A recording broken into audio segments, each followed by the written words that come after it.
sure. Needing you more and more.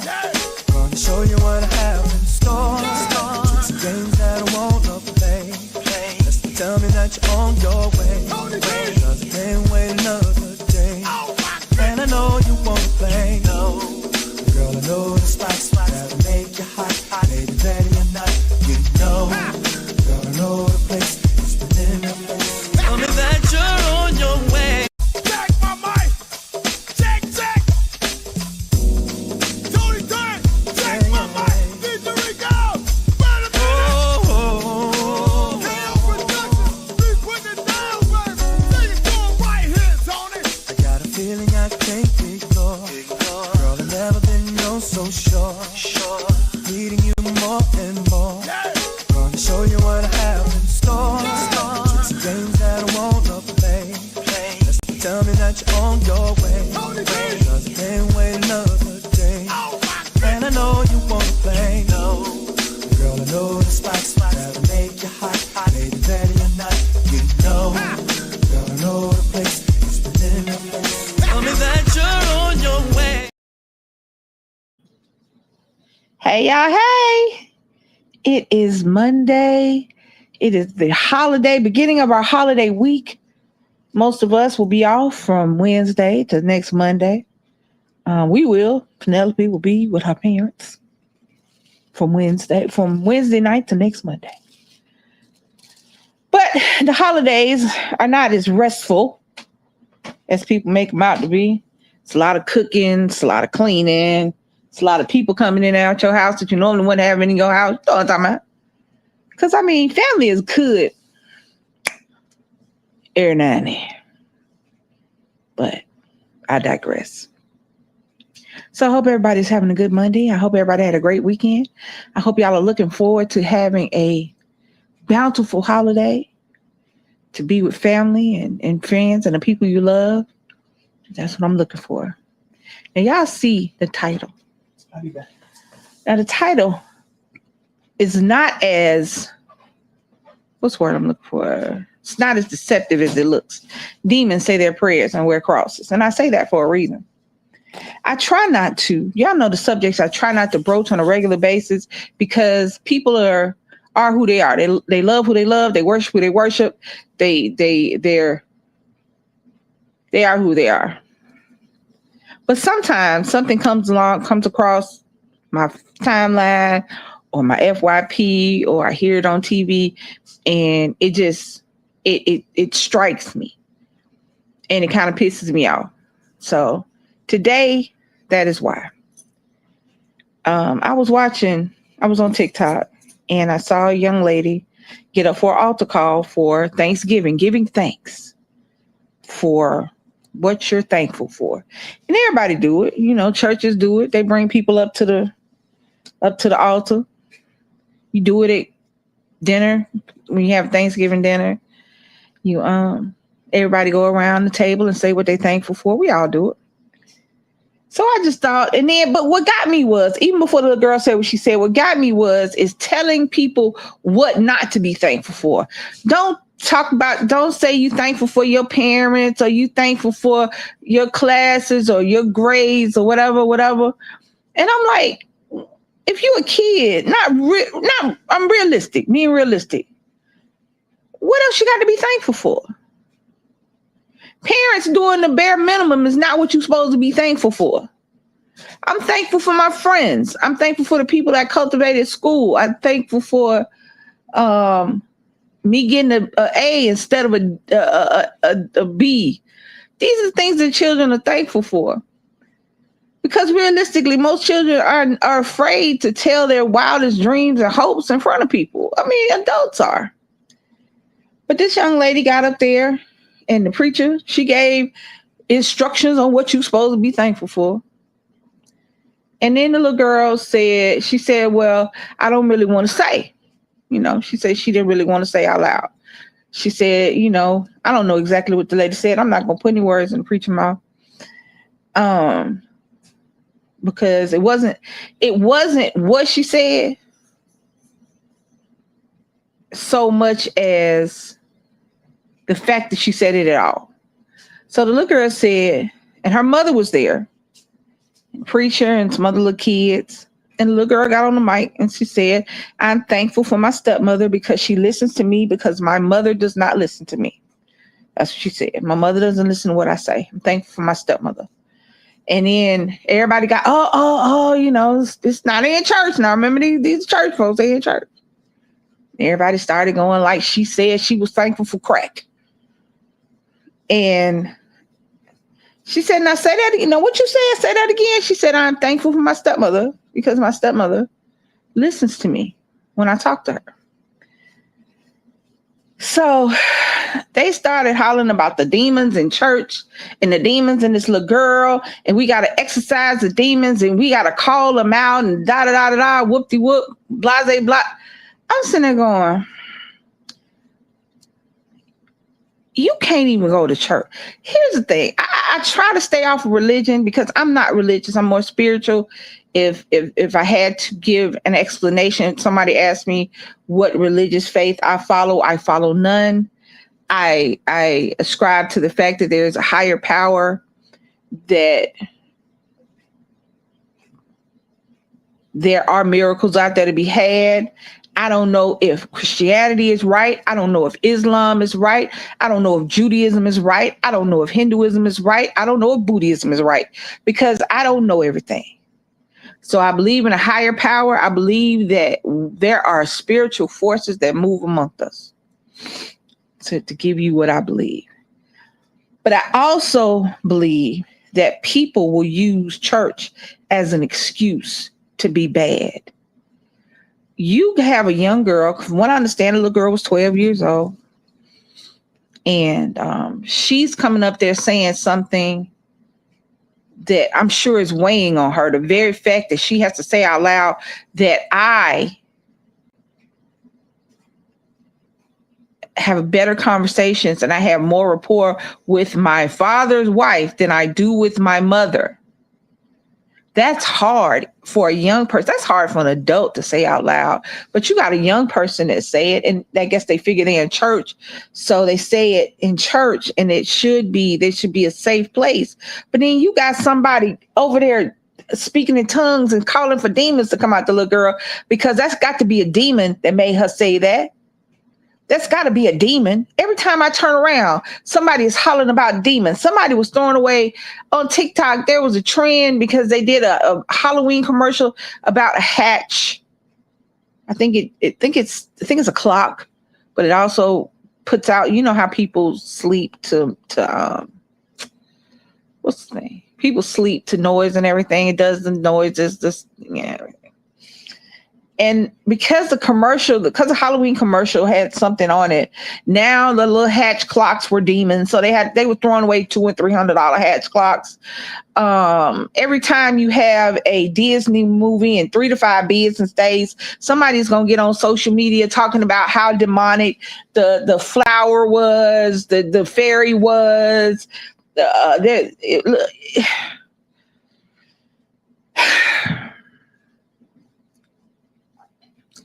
There's a reason that people are flocking away from organized religion. And that is one of the reasons. I should be able to go to church and say that, one, if Nick were to go to church and say that he can talk to DC better than he can talk to me, I need to see what I'm doing that's causing this issue. I need to see what part I played in that. That's what I need to see. I need to see what part I played and why Nick can't talk to me. That's number one. Number two, I am not about to let nobody tell my child that because she feels the way she feels, that it is because of demons. That it can't be because me and her don't have a good relationship. It can't be her because I don't know how to talk to her. It can't be because she's scared of me. It has to be something demonic. And then they get to talking about the scriptures about children and their parents. And what kills me is cherry picking and finding passages of the Bible that make you feel better about some bullshit you got going on. And the fact that your daughter can't talk to you and she prefer to talk to the stepmother, you need to look at yourself, not at your baby. And I wish I might. They are, it looked like they having a full-blown exorcism. And I'm over there looking, and it pissed me off because when you look at religious leaders, these people are supposed to be the guides to our spirituality, the guides to our soul, to give us comfort and peace on earth until our souls go to their heavenly home. That is what they're supposed to be. All we see now is luxury cars, mansions, $1,000 suits, Birkin handbags by the first lady, and no accountability on the fact that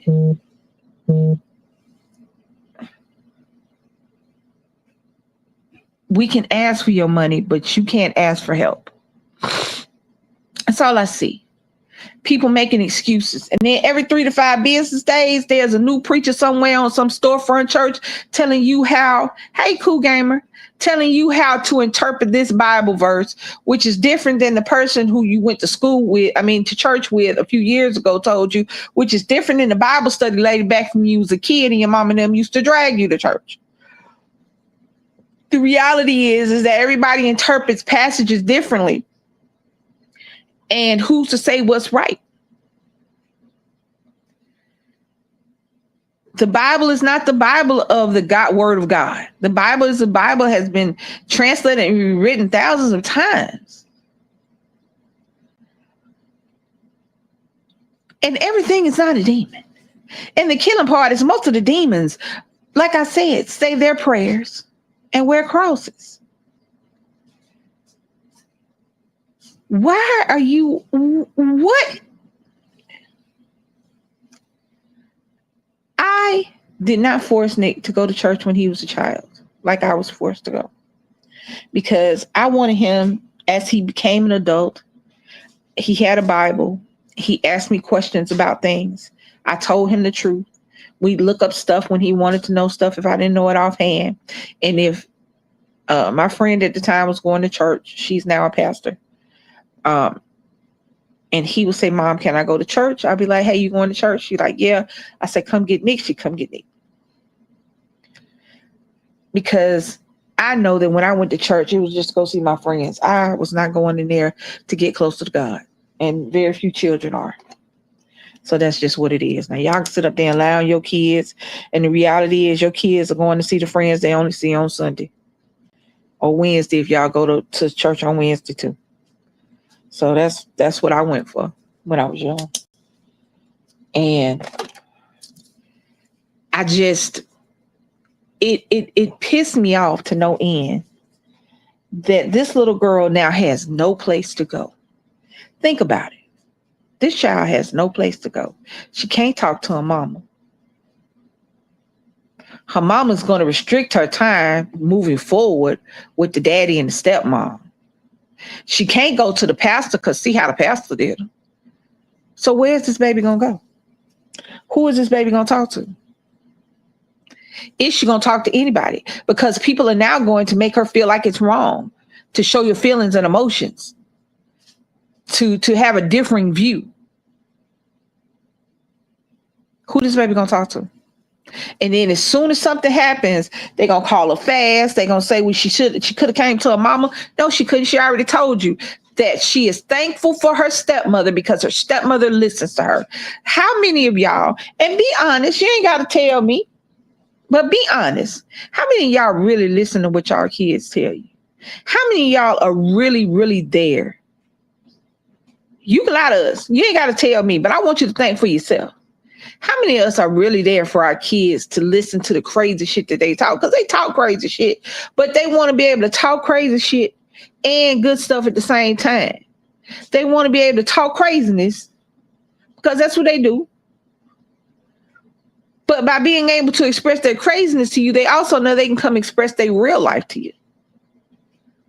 So who is this child going to talk to?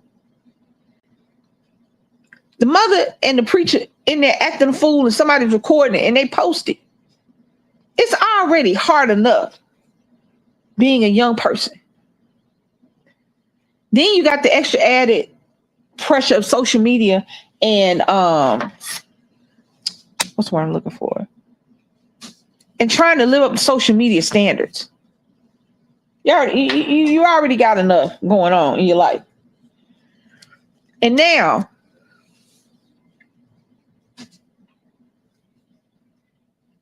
when you express yourself and you tell the truth and you say how you really feel, so now you got demons. You need to be exercised like it's a horror movie. What the hell is?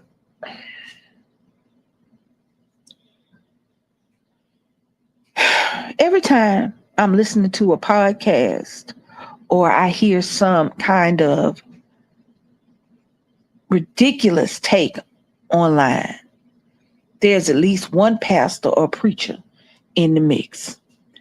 The thing with the lady and the man sitting on the podcast with the other man and her telling the story of how she used to get her husband ready to go cheat on her, iron his clothes so he could go with his girlfriend, and listen to him tell her that she really wasn't his first choice, but he needed a wife. So hey, here we go. And when I can't fulfill my wifely duties, that's a preacher. Or I'm listening to preachers talk about how women nowadays have jobs and go to school, and that's not what women are supposed to be. They're supposed to be at home, and their godly woman is supposed to be at home, and she doesn't need an education. She's got a man, and there's preachers. They get up on the pulpit. They get up in the pulpit on Sundays and Wednesdays and shit, depending upon church you go to every day, telling you what you're doing wrong, telling you what God said. This is what, this is what God told me. I had a dream. I heard a whisper, and all of it was God telling him to do this and this and that and the third, and God telling us to tell y'all what to do and this and this and the third. But the reality, why don't God never say none big stuff? He always whispers to you about bullshit, or he always whispers to you about your you're needing a Bentley or a Maserati, or needing a 12-room mansion as opposed to a 10-room mansion. He always whispers to you about the Armani suits and the gold necklaces. He always whispers to you about bullshit, but don't never whisper to you about maybe why don't you put that money back in the church? Why don't you get that roof fixed we've been fixing on since 1972? Why don't you put some cushions on these pews? Because you had these people sitting up here hollering at you. Hey, sitting up here hollering at you for 4 or 5 hours on these wooden ass pews. How about you do some of the stuff that you done sent these envelopes around that you supposed to put their last dollar in, as opposed to sitting up there writing notes to 70 and 80-year-old widows who are on a fixed income and who you won't bury and you won't speak at their funeral because they didn't pay their last tithe. See, that's what we getting now. It used to have a calling. You used to have a calling. You used to have to live your life the way you live the word. That's what you used to have. Hey, Cool Gamer, I spoke to you. You ain't hear me? Hold on. Can you not hear me? Oh, wait a minute. Them two different Cool Gamers. Hey.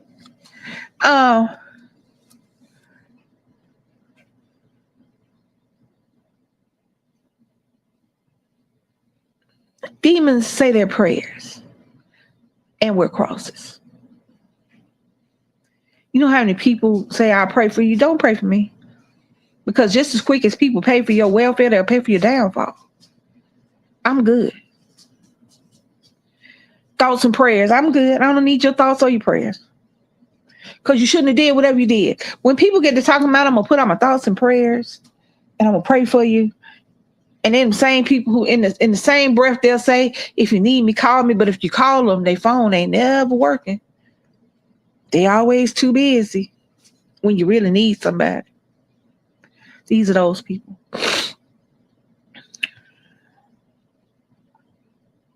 And that leads me into this. So I don't know exactly when it happened, but there's a TikToker called Girl Lala.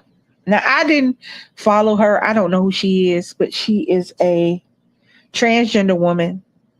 She lived her life as a woman. She was a hairdresser. Her boyfriend allegedly took her life.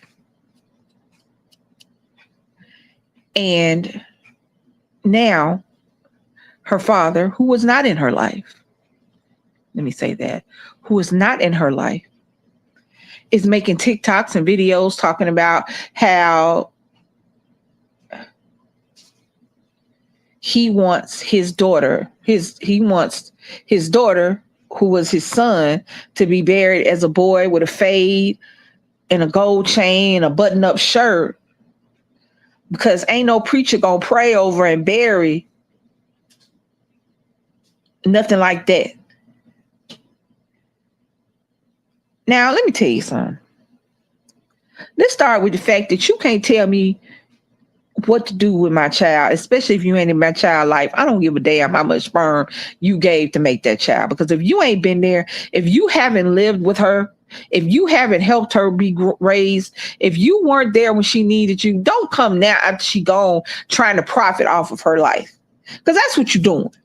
Because let me tell you something. Realistically, we come on to social media, and I'm telling you, and I'm going to keep saying it, the reason that we do this, other than for our followers, especially if we don't have any followers, but we know about social media, and we think that if we make a video that'll go viral, it'll help us out financially. That's the only reason you making a video about this shit. That's the only reason that the public knows about it. Because the reality is, if you gave a damn about how your son was buried, about how your daughter was buried, you wouldn't be making a video. You would be sitting up there discussing it with her mama, or whoever is doing the funeral. Now her mama said, I'm not going to disrespect my daughter like that. This is how she lived her life. This is who she was, and this is who she wanted to be in death. So this is who she's going to be. But the absentee father is going to make a video talking about how disrespectful it is and how he don't want his son. If you were so worried about what your son was doing, you'd have been in your son's life when he was his son. But now that's your daughter. And if you cannot handle that, stay where you've been being, and that's away. Let me tell y'all some good shit. If I were to lose Nick or Brittany, if Nick wanted to be buried in a Pikachu costume holding a goddamn Pokemon ball so he can catch monsters in the damn afterlife, that's the hell he gonna wear in his casket. A Pikachu costume holding a fucking Pokemon ball. That's where he going. He gonna meet St. Peter like that. And he gonna be up there catching these monsters. If that's what he want to do, you sit up here worried about how this young lady is being buried. You sit up here making videos and talking shit about somebody you didn't help raise. And you're not on here talking about whether or not you sad that your daughter is gone, whether or not you pissed off that the person that she was with took her life. No, you're not making videos about that. You worried about whether or not she go be buried in a wig. Are you going to be buried with her? Are you going to get in the ground with her? Are you going to see the wig? Is that why you're so bothered by it?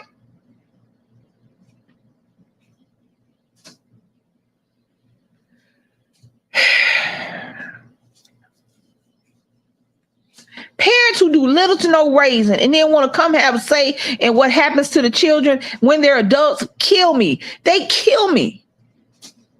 You sitting up here talking about what God won't, what the church won't do, what the preacher don't want to do, when you wasn't there worried about whether or not his soul was saved when he was alive. You weren't coming over there talking about nothing when she was alive. Now in death, all of a sudden you're a present father.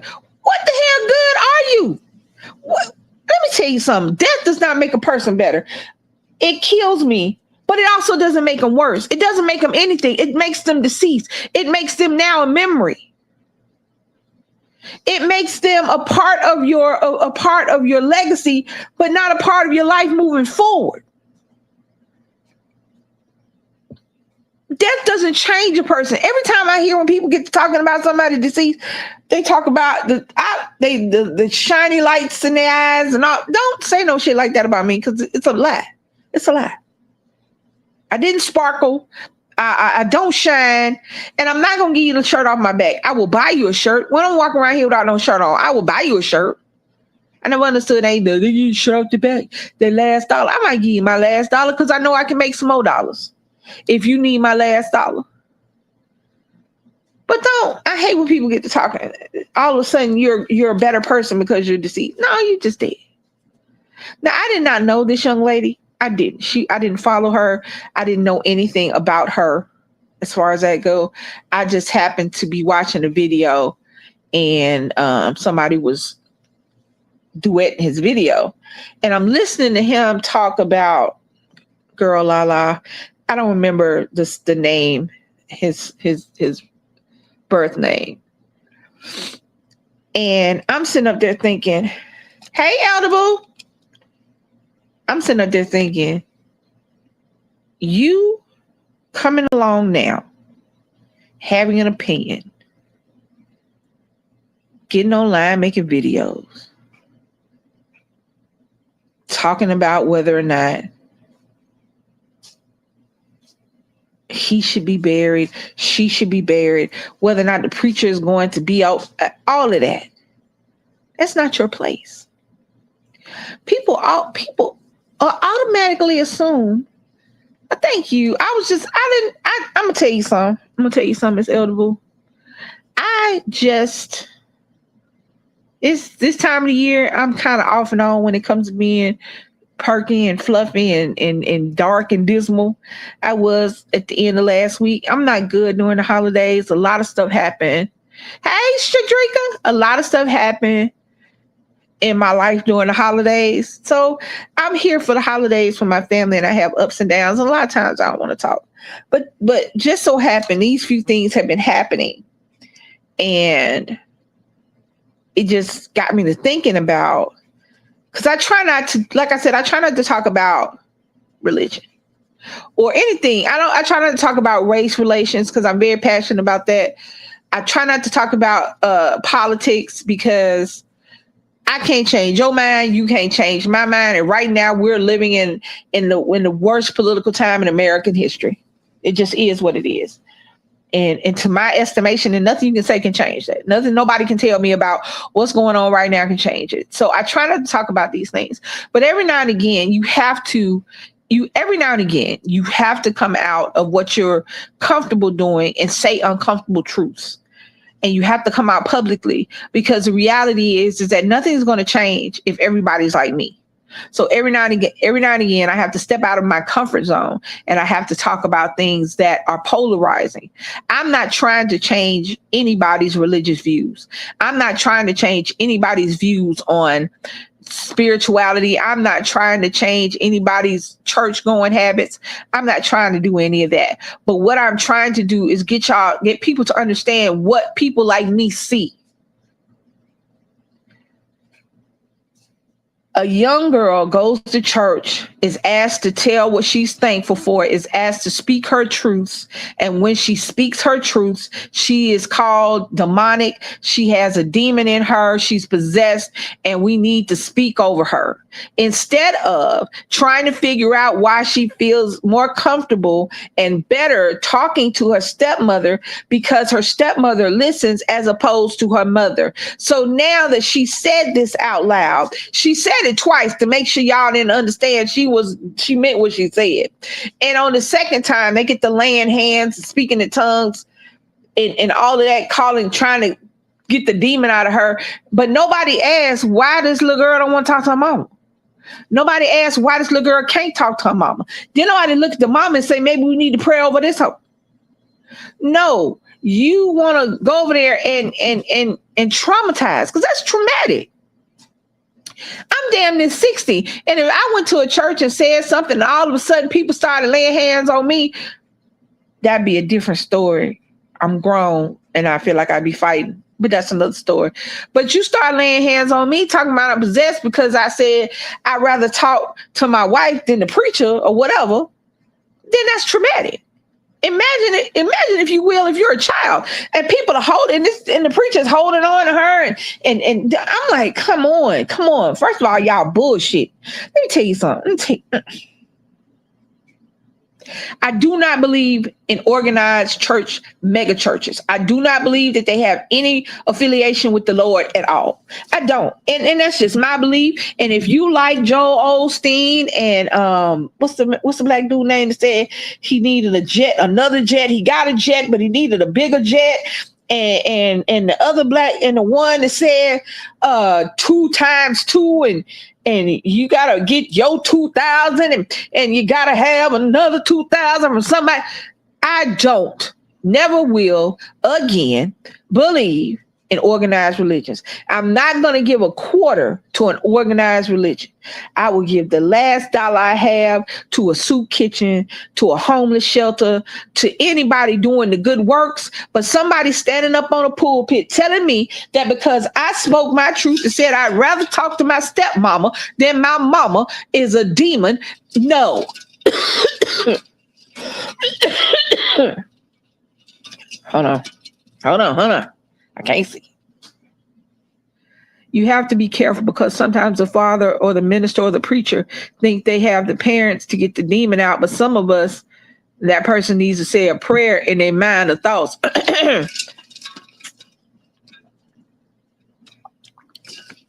What happened, elder? What started my rant? They were doing an altar call at church. And it looked like a family because it was like 3 kids and there was a preacher behind them. And I guess the mother was standing in front of them and they were asking them what they thankful for. The preacher already pissed me off because she getting up there telling the kids what not to say they thankful for. I don't want to hear nothing about you thankful for school or your friends. That's what the preacher said at first. And then the little girl said she didn't want to say. And I guess the preacher was like, I guess it's safe in here, whoop-de-whoop, whatever you say to make somebody feel comfortable. So the little girl said, I am thankful for my stepmother because she listens to me more than my mom. And everybody got, oh, like the little girl said, she worshiped Satan and danced outside in the moonlight covered in blood. The little girl just said, I'm more comfortable talking to my stepmama than I am to my mama. That's what the little girl said. And the preacher was like, say that again. And she said again, I am thankful for my stepmother because I can talk to her when I can't talk to my mother. That's what she said. So then the preacher grabs up the little girl, the mama come up there. Everybody is out in the church acting like the little girl said something crazy. The mama sitting up there. Ain't nobody said why ain't nobody in the whole world asked, why can't the baby talk to the mama? They just immediately went to the little girl is full of demons and we got to do an exorcism. Let me tell y'all something. Somebody said something the other day, and in my whole 60 years of living in the maximum amount of churches that I went to growing up, I had never thought this until I knew it, but I never thought it the way they said it. They said the devil is an angel too. And if the devil is so bad, why is the devil the one that punishes the bad people? Right. We don't think in those terms. When we think about religion, for some reason, when you think and talk and are taught about religion, we are automatically, immediately taught to turn off common sense. We are taught to turn off critical thinking. We are taught to turn off everything that they teach us when it comes to religion, when it comes to church, when it comes to preachers, when it comes to what goes on in the church. We're immediately taught to turn off common sense. Common sense would tell us that church is not a safe place because the majority of children who are abused by people other than their parents are abused in a church setting, in a religious setting. Everything that we're taught that is bad, I have seen go on in church. Bullying, adultery, fornication, homosexuality, everything that we're taught that is bad goes on in church. And all that we're taught to ignore that. We're taught that there's a bigger, deeper meaning just because somebody said it's a church, just because somebody is called a pastor. I listen to pastors and There's a young man on TikTok. He's a pastor. His name is Christian. I cannot think of his last name, but he does a lot. He says he deconstructs harmful theology. And if you don't know what that means, we are taught theology. Bible study is theology is the teaching of the Bible, teaching of religion. That's basically what we're taught in church. Bible study. We're taught how to interpret the Bible, what this means, da da da da da. Yes, he was an angel, but for some reason here, hold on, I can't see. He was an angel, but some reason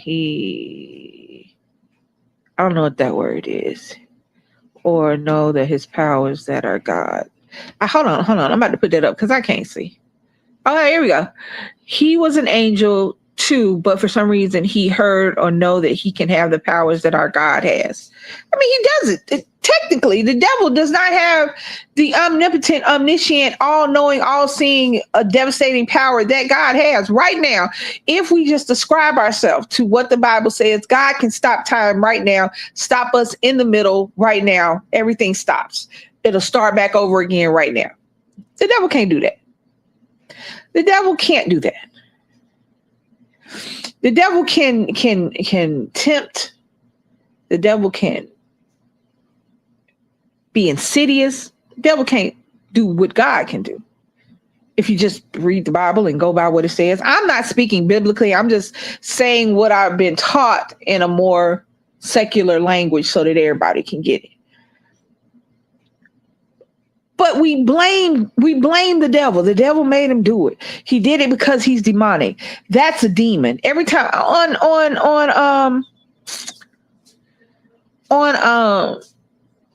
the crime channels and the ID channel, all those, every other show, they're calling whoever did something bad a demon. I know demons are real. But here's the thing. That's another thing I never understood. There's a book. I'm using a book. Yahweh is an evil deity.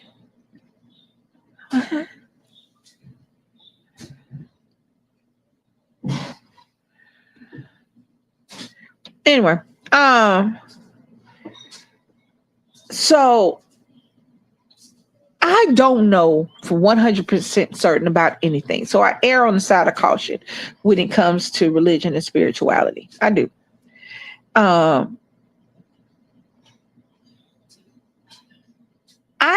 It bothers me that we ignore, if the exact same thing would have happened to that young lady, if she would have gotten up in school and the teacher said, y'all say what y'all are thankful for in front of her parents and other people and other people. If she was in school and gotten up and said, I am thankful for my stepmother because she listens to me, my mom doesn't. And if people had got up and started calling her a demon and laying hands on her and acting like they were trying to exercise something from her, y'all would have been fighting. The mama would have been fighting. Everybody would have been fighting. We suspend reality when we're in church. If she would have got up in the middle of the living room and said that to the family and friends that was coming around, and all of a sudden people got to hollering at her, calling her a demon and calling her bad, and everything she said was wrong, and da da da da da da, we would have been fighting. But because the exact same thing happened in church, everybody getting up, speaking in tongues, waving their hands to the Lord and talking about get them demons out. When all that little girl was telling y'all, in other words, I can't talk to my mama. Me and my mama don't have a good relationship. I am glad that I have somebody that's an adult in my life that I can talk to. That's all that little girl said. She didn't call her mama evil. She didn't say no was wrong with her mama. All she said was, I can't talk to my mama. And that sentence, and her being able to talk, I would like for somebody to tell me, why would that sentence make somebody in church mad?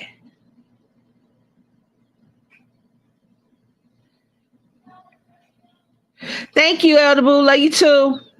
I would like for somebody to tell me why saying that would make the people in church mad. Why they would call out demons. I would think if there was some, I guess, I don't know. I'm not a perfect parent, but I look at my kid as a constant work in progress.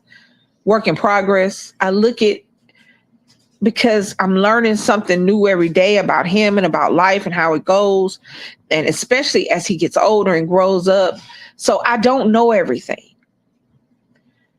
So I can't be everything for him. My son does talk better to my wife than he does to me. Not that he can't talk to me, he know he can. But because you feel better saying stuff to somebody else other than your parent, I'm glad that there is somebody there for him to talk to. I don't understand why they treated that young lady like that, as opposed to trying to figure out why. Her mama can't talk. Why she can't talk to her mama? Why she feels like it?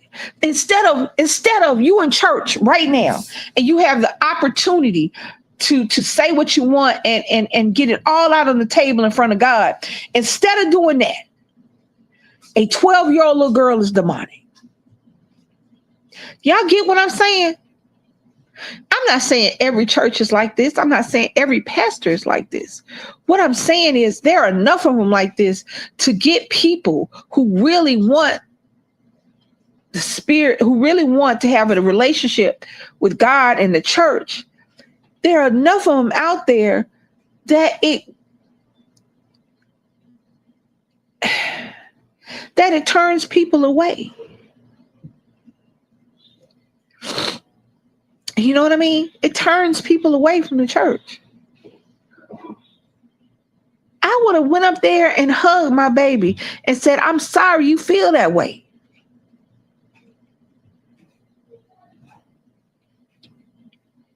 I would have been mad, but I'd probably been mad too, a little bit of him.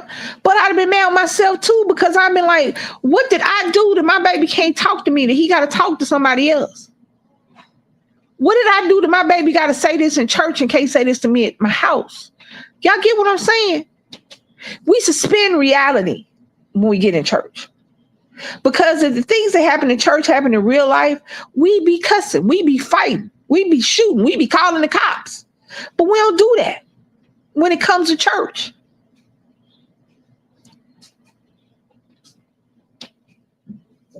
We know things happen in church, we still send our kids in there.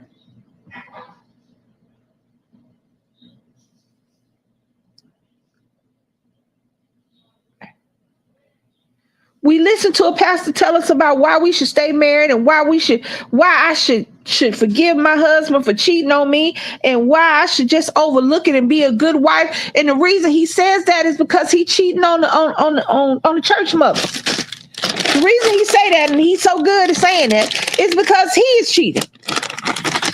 But I gotta be a better wife. I gotta be better.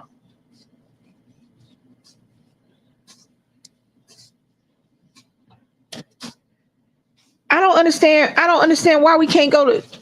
I don't get it. I felt so, like I said, I felt so for that little girl, because you know that she picked that moment. She picked that moment to get it off her chest, to get it out of her. And she was met with bullshit. She was met with bullshit.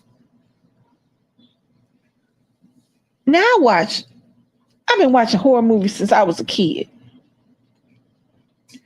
That was a long time ago. And some of the most,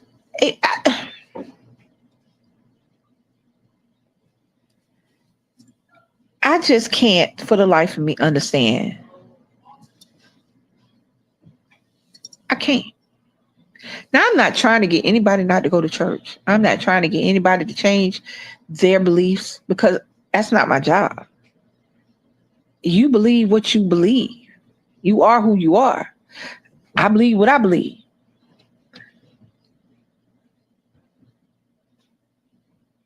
Hey, Charlie. Thank you. I'm just saying, this is what I see. I'm saying that this is what I didn't get it. And that's why I said something about the father, talking about how ain't no real preacher gonna sit up there and pray over and have no funeral service for no man and no weed. You're talking about your son who was killed by his partner, who was unalived. I don't know the reason. And, I mean, most of the times you don't really need one. I would say I'm very picky about the churches to the point I ain't been in a while because my last church home is too far away and the other shut down because not enough funds. Let me tell you something. Praise the Lord wherever you praise him. If church, praise him in your house. Take you a moment where two or more gather in my name. There you go. Take you a moment. Take your 30 minutes, read your Bible, pray your prayer, do your thing. God gonna get it. You don't need a building. You don't need a third party. You don't need a deacon. Yes. And the killing part is, how do we know who the false prophets are? Because they all say the same thing. The loud ones, the ones we hear. The ones people flock to and give millions of dollars to. You stupid. Jesus is my homie. We talk every day. We talk all. Yeah. You don't need a special building or somebody that has pastor preach over their name. We don't even ask no more. Do they go to school for it? Do you just wake up one day? It used to be when I was young. Somebody had a calling. The Lord called me to the word, and I guess they could say that now, but now you have to step back and look, because the Lord called you to the word, but what are you doing with the word he called you to? What are you doing with the word? I talked about the lady who did the social experiment, calling calling churches to get a can of formula for her baby. And she called over 30 churches. And out of those churches, only 9 churches actually tried to help her. And most of them, even the ones that said they could help, you had to fill out forms. You had to do certain things to get it, couldn't just go to do it. Every mosque she called said what kind of form you need. Every temple she called, everything that wasn't Christianity, when she called, said they could help immediately. Mm-hmm.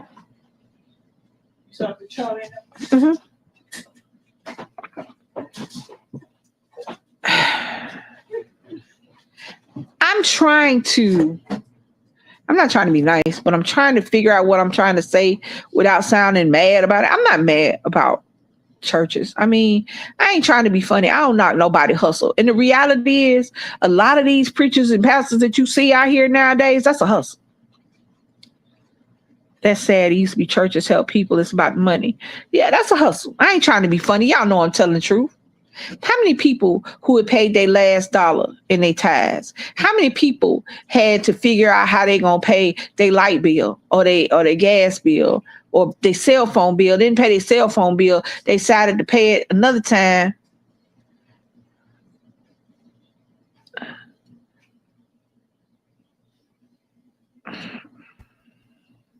Knock. Okay.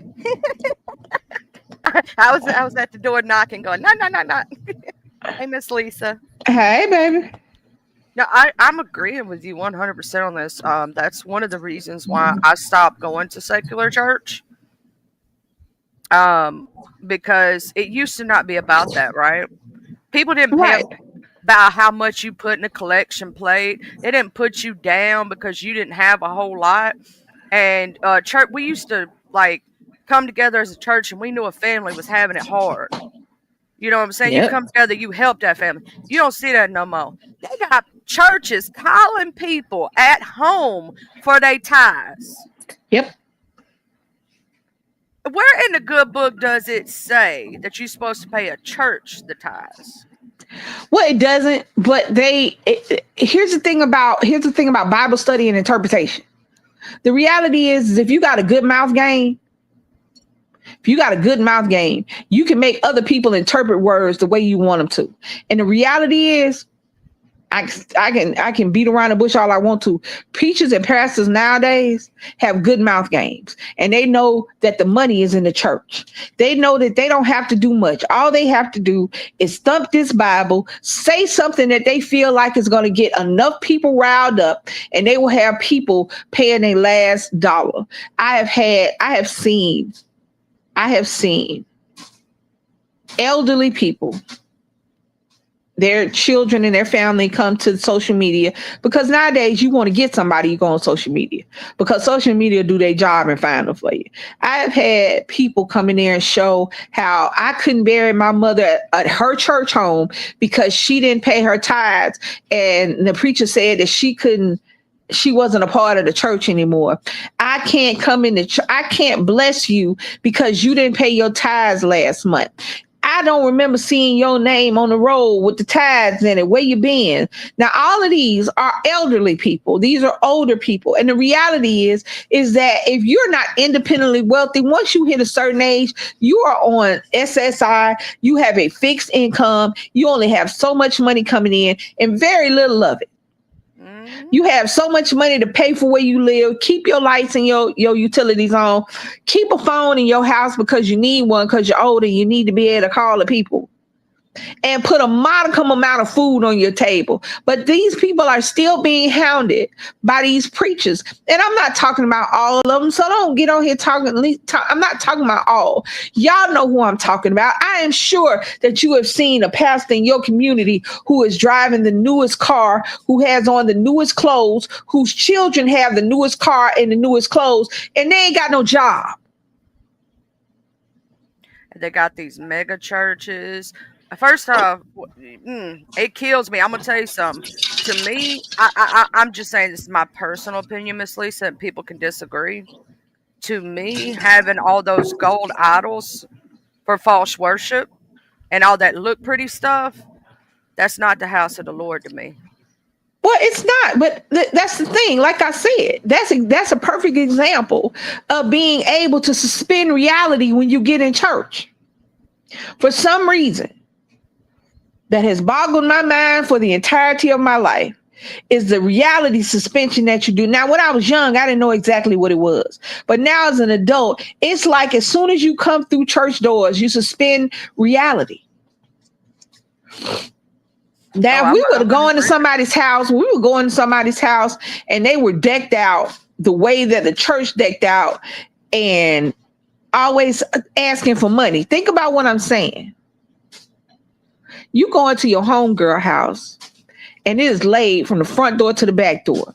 In the parking lot, in the garage, in the driveway, it is the newest luxury cars, 2 or 3 of them. They kids got new cars. They kids got the newest shoes. They kids got the newest games. Now, if you were to walk in that house and the first thing somebody asks you for is to pay a fee to get in the house, or to pay a fee to come to the house, or we need this, and the third. No sooner than they ask you for that, you would turn around and walk out and laugh at them. You shouldn't have bought all this shit. Shouldn't be living. But now, as soon as we get to church, though, as soon as you pull into the church parking lot and walk through the church doors, all of a sudden you don't think the same. Do you know how many people I done sit up here and heard, well, I got to keep my pastor in the newest car. I got to make sure their house look better than I don't know who the hell they looking better, because they damn sure look better than yours. I've heard them say out loud that I've heard them say that. And I'm like, why do they, look here. And when I was growing up, my preachers had jobs.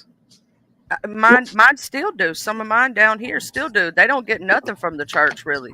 Nothing at all. The church gets it. You know, like if you need electrical work done in the church, or you need, to keep the lights on in the church, that kind of thing. That's what the tithes go to here.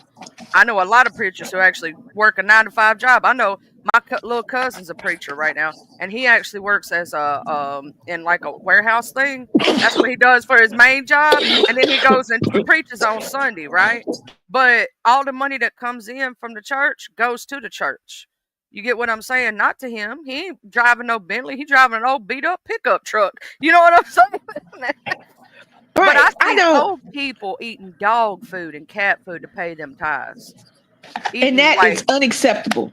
That is it, unacceptable. it is really is. And they be when they know it's like a single mama, she's working her butt off trying to make ends meet. They calling her at home, not to ask, hey, how you doing? I'm checking on your church family. You're not doing so well. I know things are hard right now. Do you need a little help? No. Where's your tithes? I would like for the person who's gotten a call from their church just to see how they doing, to say, when my church called me, because my mama church, they called after my daddy died. My mama church, they called me after she died. I'm sorry. I'm not telling nobody not to go to church. I am not shaking your faith. But all I'm saying is that you have this. The world doesn't end at the church doors. The things that the church do on the inside are just as bad as the things that they do on the outside. And we have to start holding churches and preachers and people who call themselves pastors and deacons and the seniors of the church. They have to start being held accountable for the things they do that are the same that on the outside. Well, here's the thing. I'm going to say this. I've been to some amazing churches. I think church is supposed to be a place to meet up, to fellowship with other fellow Christians and to hear the word. Nothing more, nothing less. It is not supposed to be the end all be all. It is not supposed to be the place where you judge your neighbor. I see that go down all the time. Like you have a family come in, they're not doing so well, so they're wearing holy baggy clothes. Do you know how many people I've seen put those people down for being in church? Churches, people in church, the church ladies, the people that go to church every Sunday and 5-6 days out of the week, they are the biggest bullies in the world. They are the biggest bullies in the world. Now, I don't know the exact scripture. I don't want to lie, but I know somewhere in the Bible it say, come and worship me as you are. If I know that let me tell you something. If I did my big one on Saturday night and I didn't get in the house till 7:00 Sunday morning, it is a good possibility. And I'm going to church because I said I'm going to church and I said I'm going to brush my teeth, wash my face, smell my clothes to make sure I don't stink, and go to church in what I went out in. If I don't have a dress to put on, I'm going to put on some pants. If I got to go to work after church, because guess what? That commandment of no working on Sunday thing, that don't work for 90% of the population. If I got to go to work right after church, I'm going to wear my work clothes to church. And I shouldn't have to worry about whether or not Sister Agnes and Brother Jimmy over there is talking about what I got on. What you worry about what I got on? We need to worry about that little girl that keep going to Brother Jimmy's job every other Wednesday. That's what you need to worry about. You need to stay out of my business. I'm here for the word. I am not here for your word. But that's not what happens.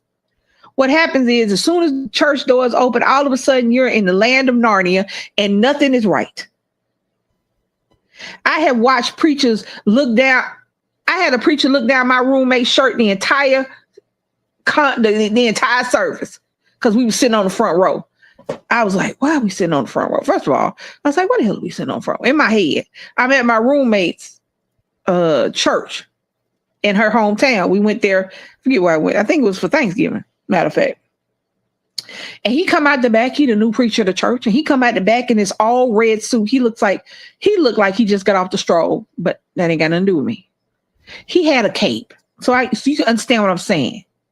Oh, Lord, not a robe like a preacher about to put on, but a cape, a velvet cape, like a king. So I digress. He looked down my roommate's shirt the entire time we was there. The whole time, his eyes were on her face and her titties. And I'm sitting there going, you going to hell. But people say, because of the political climate, and a lot of it has to do with Christianity. A lot of it has to do with extreme Christianity, alt-right Christians, people who hide their racism and their bigotry and their hatred under the Bible. It's so much hateful stuff going on. Oh, I had a personal experience with this not long ago, Miss Lisa. There's a girl on here who said that this lady, she's special needs, and she happens to be a lesbian. And she said that she was an abomination of God. When I heard that, Miss Lisa, I went in. I'm talking about, you would be proud. My B sector came out of me, child. I jumped off that porch real fast, like, because to me, no one is an abomination of God. God made us beautifully ourselves. He didn't make I told mistakes. you. They used to call me, when me and DC first got online, we used to get DMs and comments left about us being an abomination before God. That was even before we got married. And, after they tried it for a minute, but I'm like, let me tell you something. First of all, here's what get me. Number one, who told you I was an abomination? Who said? Don't worry, I'll wait. Who said? Because the Bible didn't say that. That's not what the Bible says. That's number one. That's not what it says. That's number one. Number two, you don't know what it says. Because the Bible that we read, the Bible that is relatively available to all, the King James Version of the Bible, was a version of the Bible written by a king who wanted to be treated like a god. So he got it translated and set up the way he needed to be set up. And that is the very same Bible that they used to justify slavery. That is the very same Bible that they used to justify marrying children. That's the very same Bible they use, huh?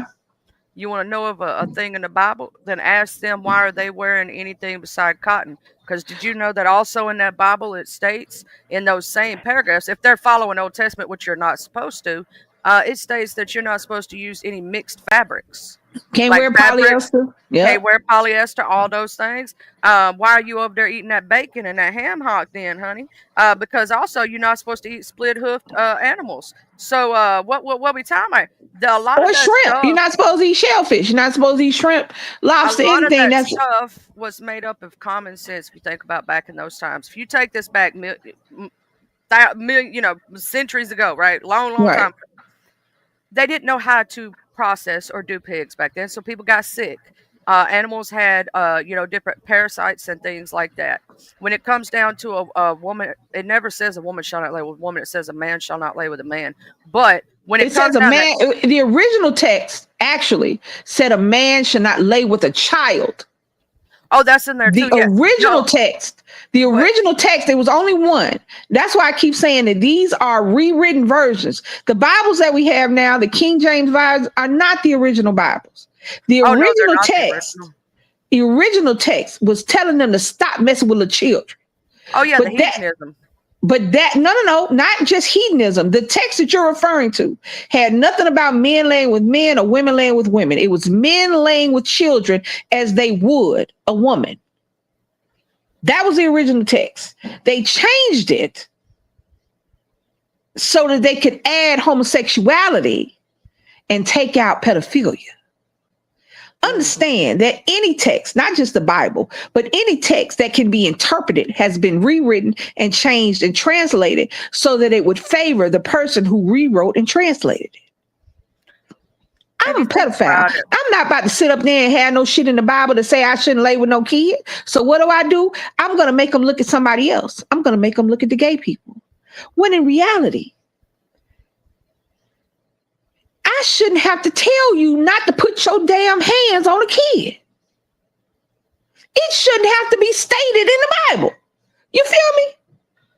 There shouldn't have to be a passage anywhere in the world that tells me to not mess with children.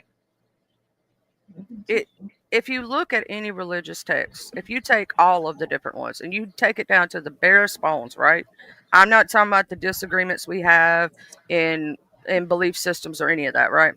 All it comes down to is how to be a good human, how to be a good person, treat people well, don't go around murdering people. You know what I'm saying? It's simple. There is but you don't need. But here's the thing: it's nice to have the Bible. It's nice to follow the Bible. But if I never saw a Bible in my whole life, I would still not want to, not just go out and randomly kill people. I would still not want to mess with the babies. I would still not want to cheat on my wife. I would still not want to disrespect my mom and them. I would still believe in my God. You understand what I'm saying? I don't need the Bible to make me a good person. It's nice to have. But one of the arguments they make is that without the Bible, what kind of person would you be? The person I am. I don't actively, when I do something, when I talk to you. Okay, hey, Leilani, when I talk on here, I'm not actively looking at the Bible. I'm not actively quoting the Bible. I don't actively think about the Bible. I just know this is right, this is wrong, this is good, this is bad. I'm going to do this, I'm not going to do that.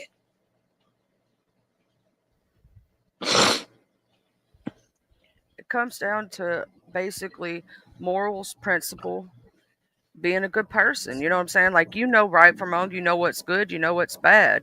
But people always want to try to justify their bad actions or try to downplay and act like they're better than that. That, oh, no, I wouldn't do that. But yet they're doing it anyway. How many people adulterate in the church? How many children have been touched? How much bad stuff has went down in the church? How many of them church men are beating their wives? You know what I'm saying? Or the women beating their husbands, vice versa. And they will find a passage in the Bible that said it's okay to do it. Mm-hmm. They will go hunting for just one sentence somewhere in the Bible that says you can do this, you can do that, you can do this. They will try to find it. Or they'll say, like I said, they'll say it's not in the Bible. It doesn't say that that's bad. The Bible is not the end all be all of what's good and what's bad, what's wrong and what's right. You know, Penelope is about to be 3 years old.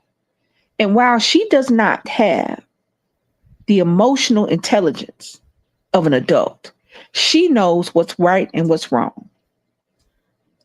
Just instinctively from being a child and watching us, not from any scripture I quoted to her, not anything like that. She knows the difference between right and wrong. And as she gets older, she'll be able to apply it differently, and she'll be able to grow into the person that she is. Because the reality is, an evil, bad person, it's not necessarily because they don't know right from wrong. It is because they choose to do wrong, regardless of whether or not the Bible said so. It's the choices you make. And then you want to excuse it by saying that the devil made me do it. A demon made me do it. It's demonic. But if you were to get somebody who is thumping the Bible, who is screaming about demons, tell you what a demon is, they couldn't.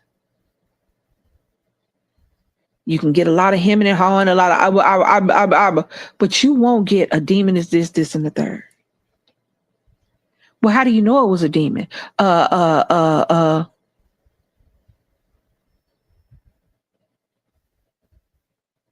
really, excuse me. they sitting there trying to claim that because any justification for their actions. They don't want to take responsibility for what they're doing. Children have died in exorcisms because the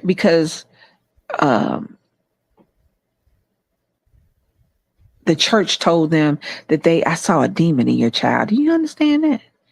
You understand that people, I've said it before.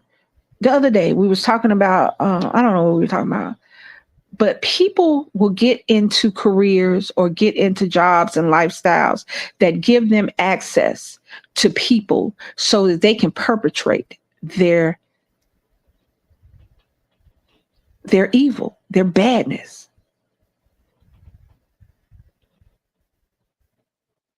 Do you think that the preachers that touch little kids just started touching little kids when they got in the church? No, they got in the church because now they got access to little kids. Yep.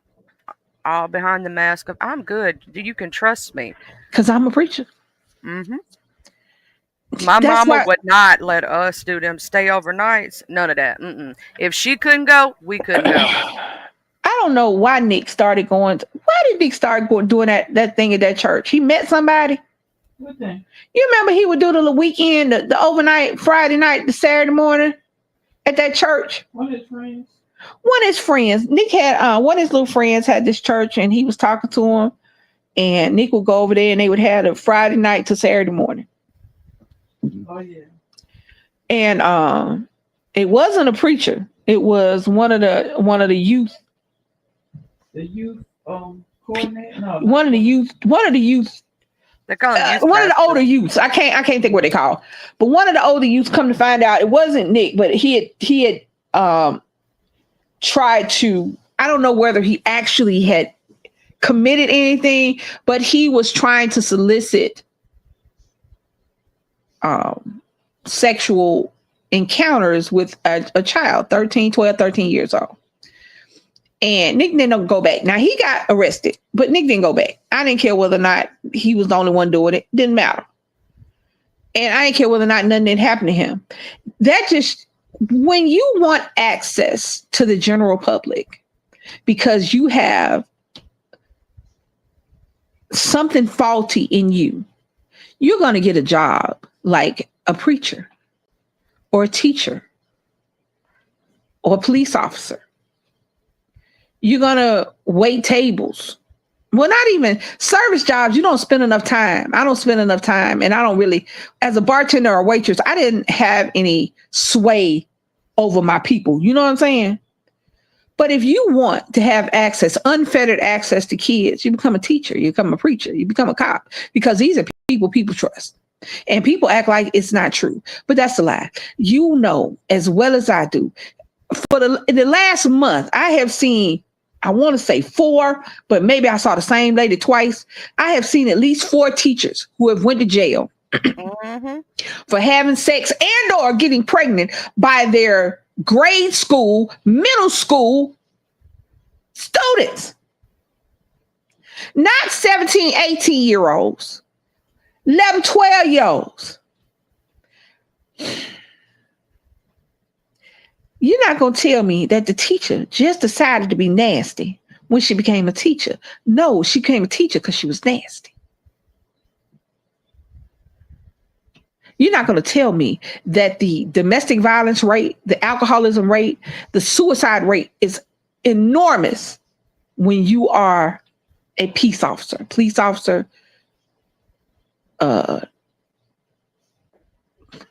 I don't know what other police officers, but cops, sheriff, things like that. It's so high. You didn't get violent when you became a police officer.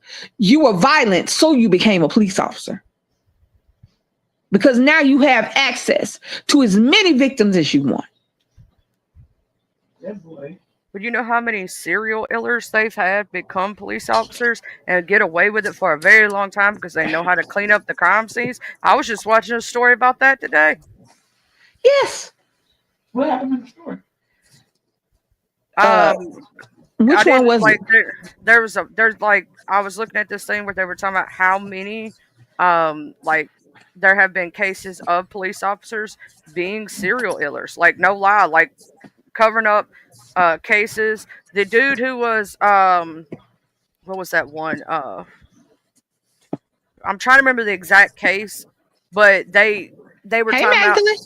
the fact of how, like you're talking about, where people get into these certain things, like how many people who have violence problems get into becoming a cop because they can, exert force and they feel like, or the dudes who in high school, let me say it like this, who were bullied and had an anger issue or were bullies, get into being a cop so they could continue. But I was watching, I think it was a short. They were talking about how this dude was a cop who was a serial killer. and that's how he got away with it for so long because he knew how to clean up the crime scenes. There was one where a guy, he was in California, and everybody knew him as a black guy. He's one of the few black prolific serial killers. Because realistically, and I know this about to sound crazy, because I'm gonna say it like it's kind of crazy, but it's not. Realistically, to be a serial killer, that means you have killed 3 or more people. A lot of times you catch serial killers before they become what you consider a serial killer because they only kill 1 or 2, because you caught them on their first or second bop. So there was a guy in California, he was a black guy, and he used to work for the police department. He did the maintenance for it. He took care of the cars, and everybody overlooked him. He lived in the neighborhood and everybody overlooked him until they got DNA. Then they was like, oh, sniggity snap. Oh, there was a cop who, well, wasn't killing anybody, but he was a young guy. He was in his late 20s, early 30s. He was convicted. I want to say he almost got 1,000 years. I want to say. Do y'all remember the Golden State? The Golden State was the white guy, the old white dude. Yeah, he was actually a cop, a former. Yeah, he was a cop too. I forgot he was a cop. But this one was another one who was in California. And he didn't kill as many as the Golden State, because it's Sam Little. He was California. It's the Golden State. And it's another guy who used to work with the motor pool at the police department. And people just overlooked him because he worked for the police department. I'm sitting here looking at a 7. They have 7 cops who turned out to be serial killers. Christopher Donner, Norbert Pohike, Zin Kahung, I don't know how to say that name, Malachi Popovic, David Milton, John Christie, Gennady, I can't say that, Mikasev. But if you look it up, like just look on Google, just a simple Google search, there have been many, that cops that were that, and because they can hide. If you want, let me tell you, like I said, for some reason, depending upon the person, depending upon the profession that the person has, reality gets suspended when you start doing stuff. We always tell our children, tell the teacher, go to your teacher. But when the teacher's the problem, who do they go to? Because if you go to the school is going to be like, well, you probably just got an F, so now you're talking about your teacher. Parents don't believe when their kids tell them stuff like that all the time, like they should. I was listening to one guy, he said, if a child says, and I'm going to believe them until I find out they lying. I'm not going to tell them they lying and then find out they telling the truth. I'm going to believe a kid automatically, and then we'll work from there. But it's not like that. So where do these kids are supposed to go when you tell your children when they're in school and you got a problem, go to the teacher? But where do they go when the teacher's the problem?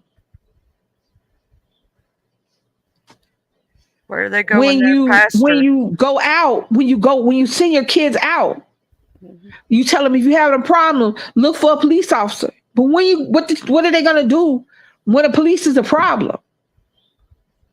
You tell your children that church is a safe space. It's a safe place to go. Women who have been abused, children who are being abused.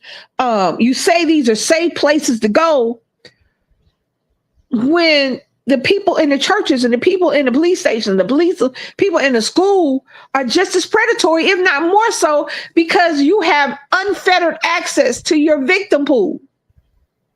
How old are your kids?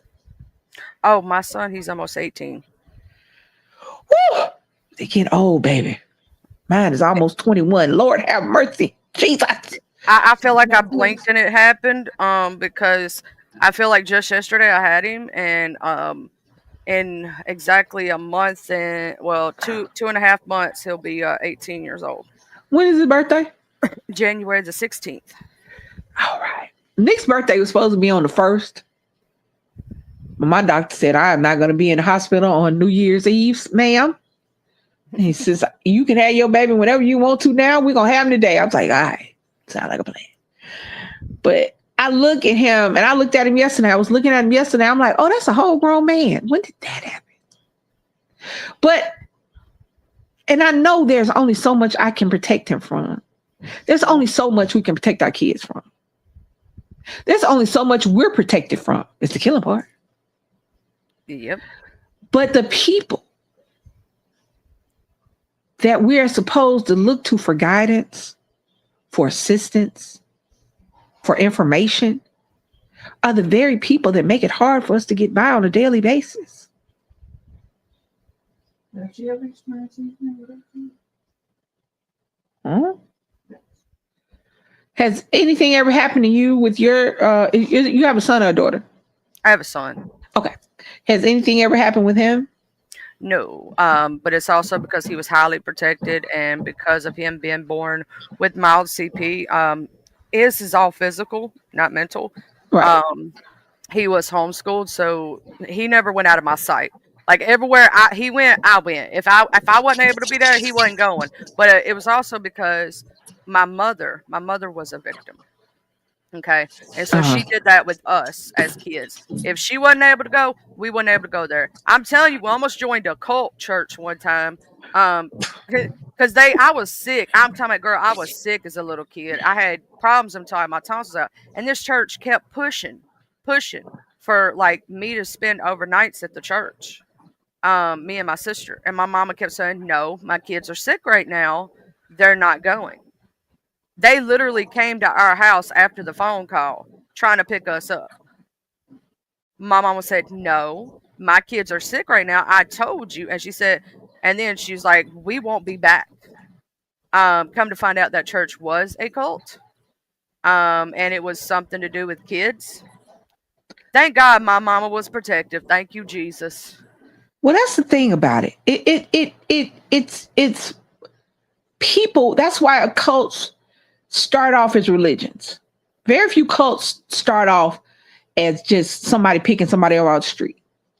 Jim Jones started off as him prophesying and being a person of God when he killed those 900, almost 1,000 people in Jonestown, Guyana. The people who thought that, I don't even remember. It was so crazy. I don't even remember how they thought that the ship was going to come get their bodies and take them to the sky and they were going to be angels. I don't fucking know. But it starts off with religion. And it's hard because you want the good churches, the good preachers to flourish. But you have to talk about religion and pastors in totality. You can't just try to single out. Because the reality is because these churches prey on single mothers. They prey on children, foster children who don't have parents or who don't have family. They prey on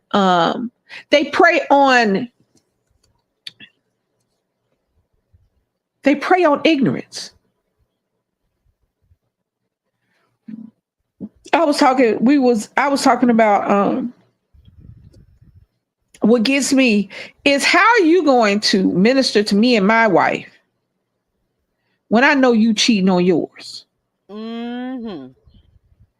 How are you going to tell me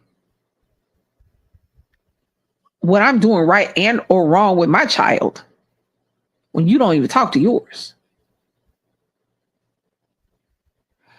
And I don't understand why people don't understand that if this church don't work today, another one will work tomorrow. Because what you want is your relationship with God, the word, your spirituality, and your soul. That's what you want. And you don't have to settle for the church you in, because it ain't the only church. There's millions up there. I'm going to tell you something. That's why I've waited, Miss Lisa. I ain't found... See, I like to find a church home.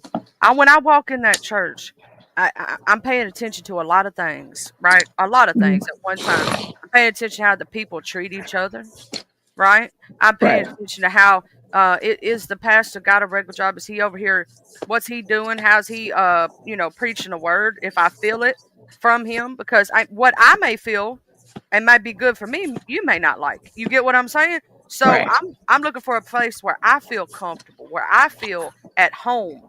Like I feel like God is there with me. You know what I'm saying? If I Right. don't feel that, I'm getting up and walking out because it's not for me. Not saying that their church is bad, because there have been church houses that I went to. The church wasn't bad, the people wasn't bad. It just wasn't for me. And until I found a few places. There's one preacher, I will put my hand on a Bible for this man. I wish to God I could find where he is preaching. I would follow this man. I'm just telling you, this man was blessed divinely.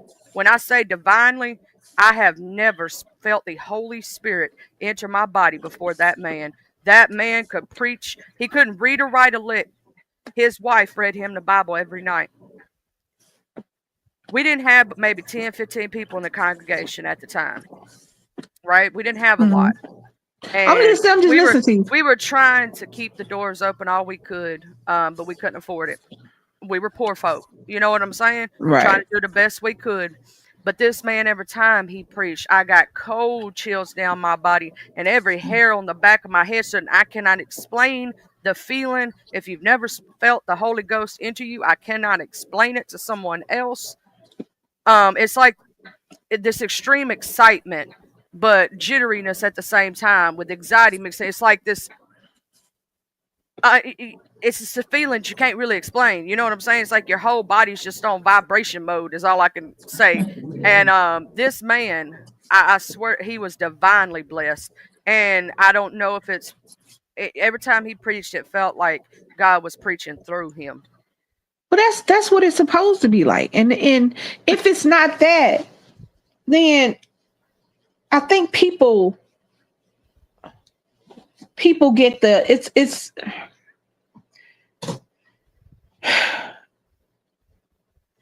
what I see is, I agree with you. I know why you're huffing and I understand why you're upset. Because I'm here to say this too. These churches that are all about themselves, and like, you know how we say bad apples ruin it for everybody else. Here's the thing. Do you know how many people I've had that I've met that are not of Christian belief? Ask me, are you going to do this to me? Are you going to do this to me? Because they've had bad experiences. So many so that it's turned them from God. Do you know that I turned my husband back to God? That he had turned his head away? But to see what a person who is, I try to show love through Christ's love, right? And I'm just being a good person. And when I was preaching to him or teaching him or talking to him about it, you know, it was coming from, look, God gonna love you no matter what. You can turn your head from him all you want to, but he's still gonna love you. No matter how much you fall, no matter how much you falter. And just him seeing me being different than they were showed him that he could find his way, because he was missing God, right? And he found his way back.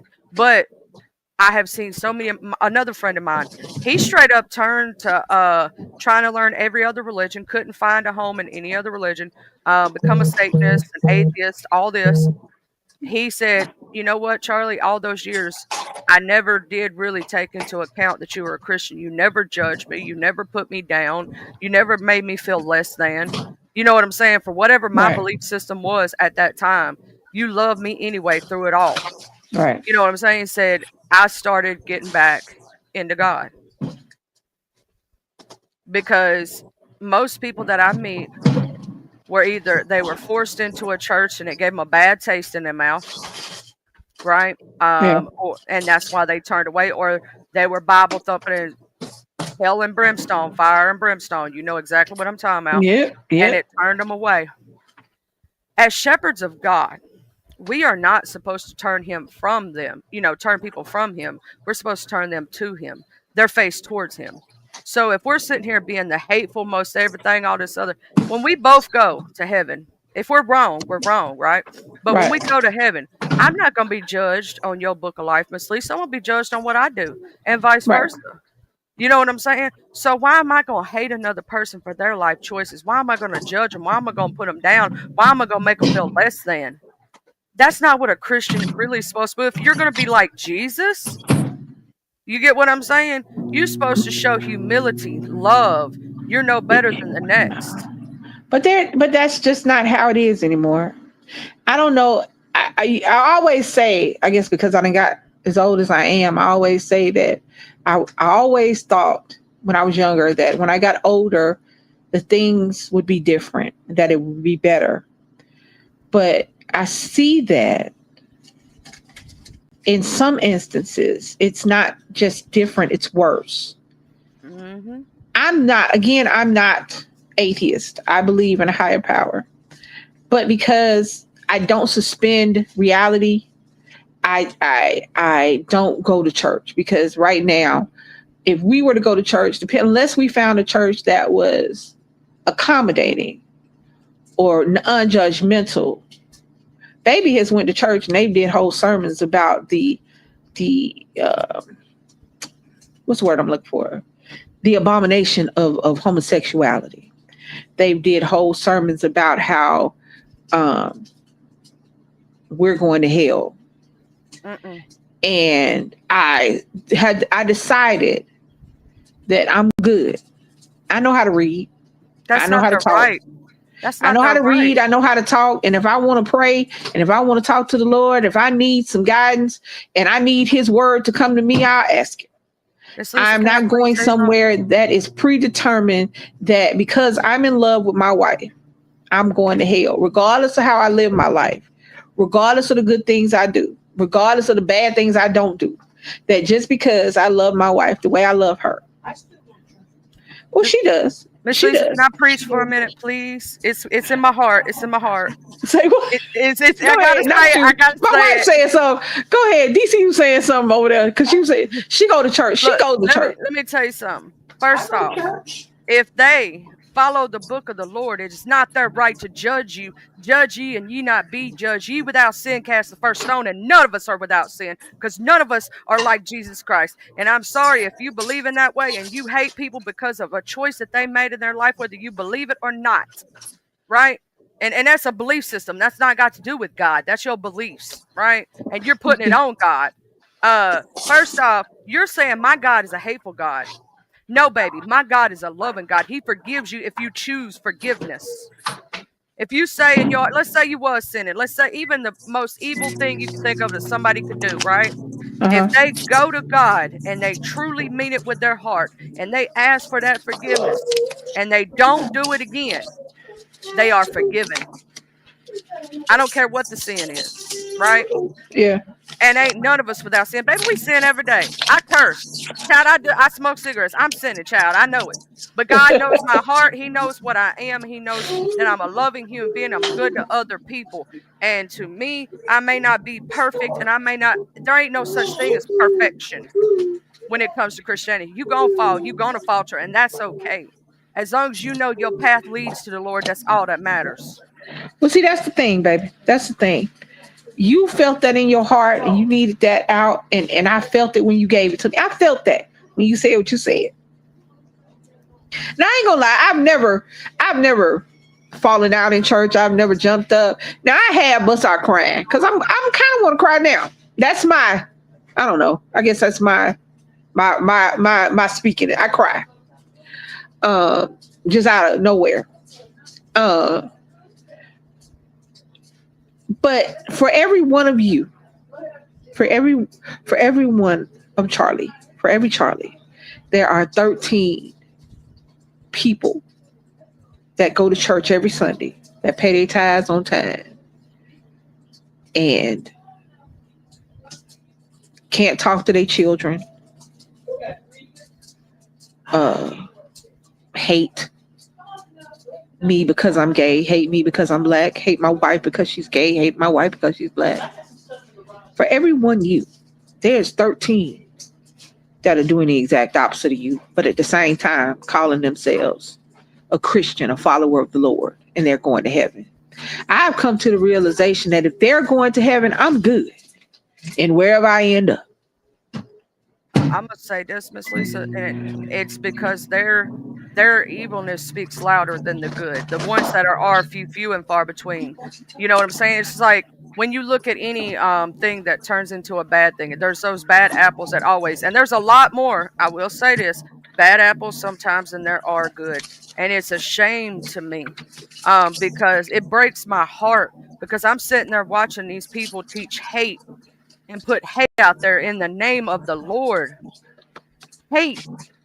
You know what I'm saying? No, baby, God is not hate. He is love. If you've ever felt his embrace, if you're ever down low and you've been the lowest you've ever been and you ask for it, he will hug you. He will lift you up. He will tote you on his back if he has to.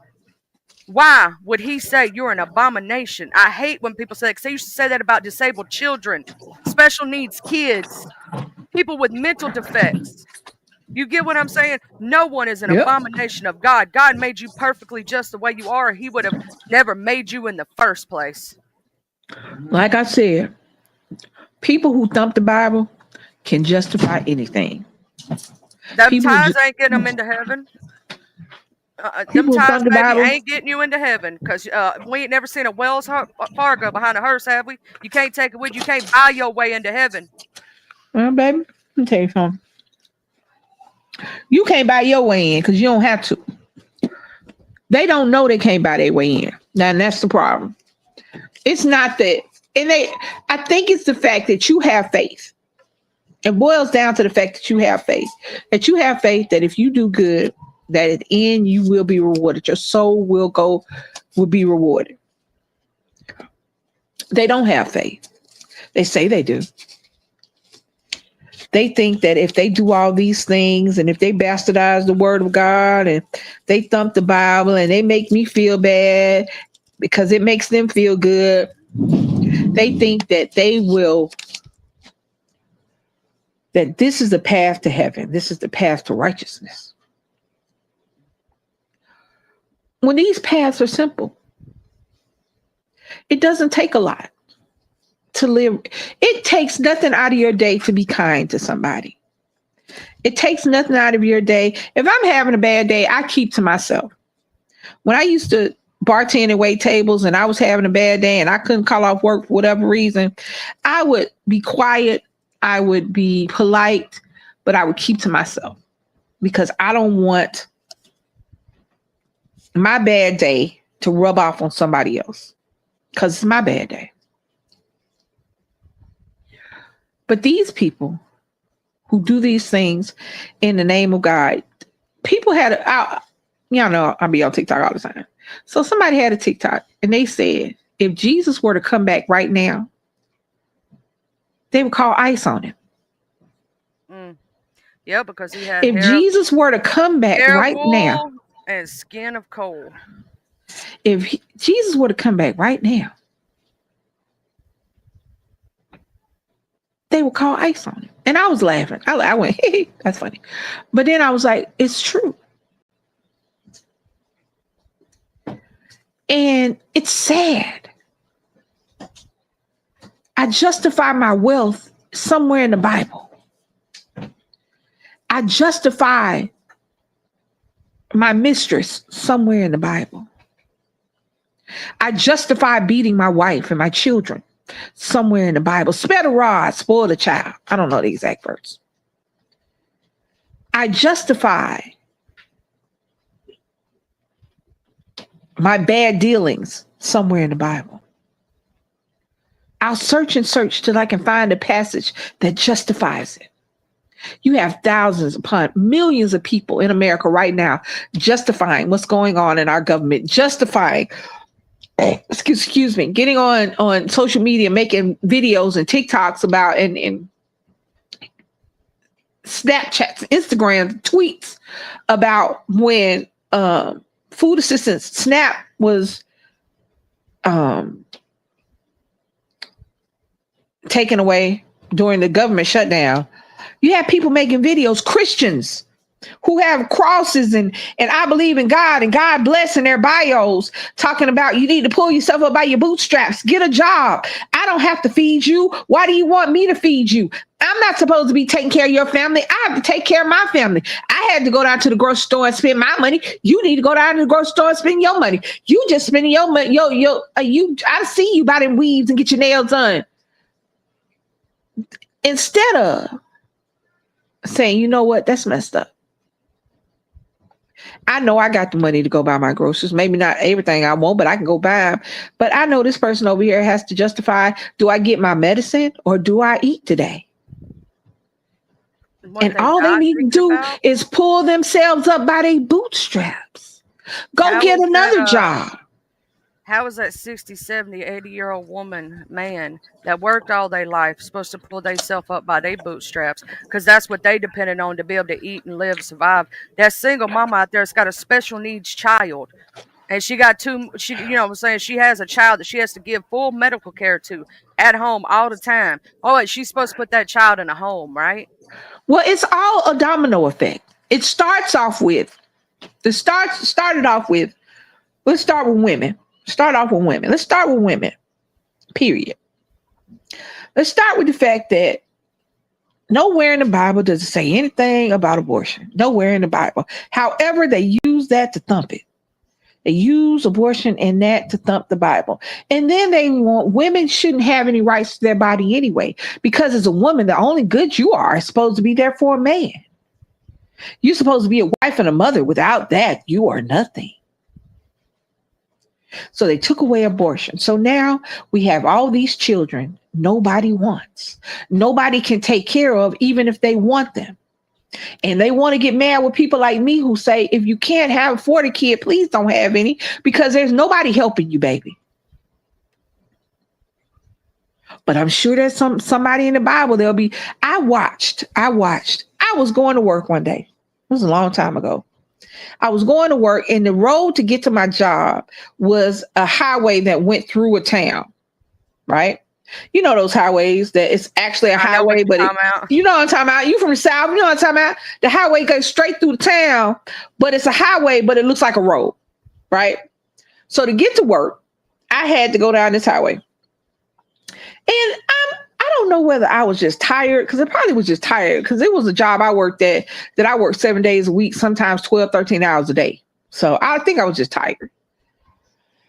I wasn't paying attention to the fact that there were people standing on both sides of the road.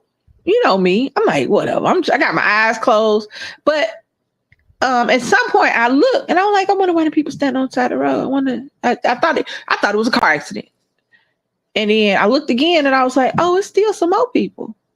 I'm like, what the hell are all these people on the side of the road for? It's hundreds of people out there protesting abortion. And the people out there were old men old men and men who can't have no babies in the first place. Old women who are way past their baby making time. And women with 4, 5, 6 kids. Now that's who was out there protesting, right? And I'm not saying I am pro-choice. I am pro whatever you want to do with you, because it doesn't affect me. I'm not going to sit up there. I'm not going to sit up there and tell you that if you are a single mother and you have one child that you can barely take care of, and you're dating or going with somebody and you get pregnant by mistake or whatever, I'm not going to sit up there and tell you that it's going to be peaches and cream if you have this second baby, because I know the reality is it ain't. But I'm also not going to tell you not to look at your options. So I was trying to figure out what these people were. They were all protesting abortion. This was back in the 90s. And I was sitting there going, and the person I was in the car with, I was like, what the hell is all that? She said, that protesting abortion. I was like, why ain't no young women out here? She was like, huh? I said, notice the people that are out here. It's all men. The majority of it was men. The majority of people out there were men. The second majority were old women. The third were women with more than 3 kids. And you got them out there on the side of the road, on the side of the highway, when you look miserable, toting around these babies right here. When you wish somebody would have gave you an option. But now you out here talking to people, scaring women. Let me tell you something. I was devastated when I got when I killed my rabbit. When my lions popped. Because I had no idea how I was going to be somebody's mama. Even at 37. I had no idea how I was going to take care of him. I had no idea how I was going to get him from 1 month to the next. Can you imagine having to make a decision? And you got people that you don't know screaming in your face, calling you a murderer.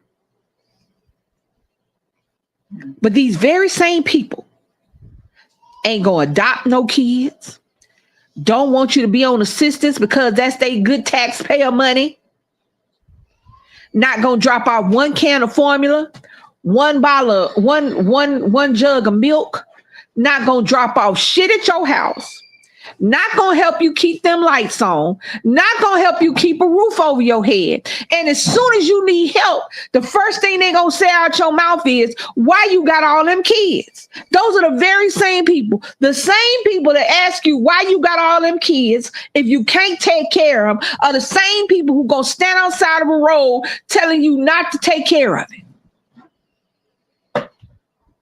The same people that tell you it's a precious life are the same people who laugh and run when somebody asks them, are you going to adopt them? The same people that call you a murderer are the same people who are going to tell you they can't help you when you need help. Like that girl did that experiment. When a lady was calling around to the churches saying that my baby just ran out of formula and I need just a can of formula to get by until I can get one. Can you help me? No. You got to fill out forms. No. Do you go to this church? No. You know, it takes a couple of weeks. No.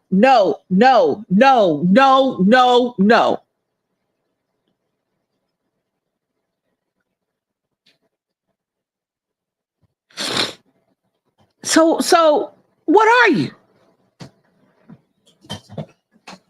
Are you religious?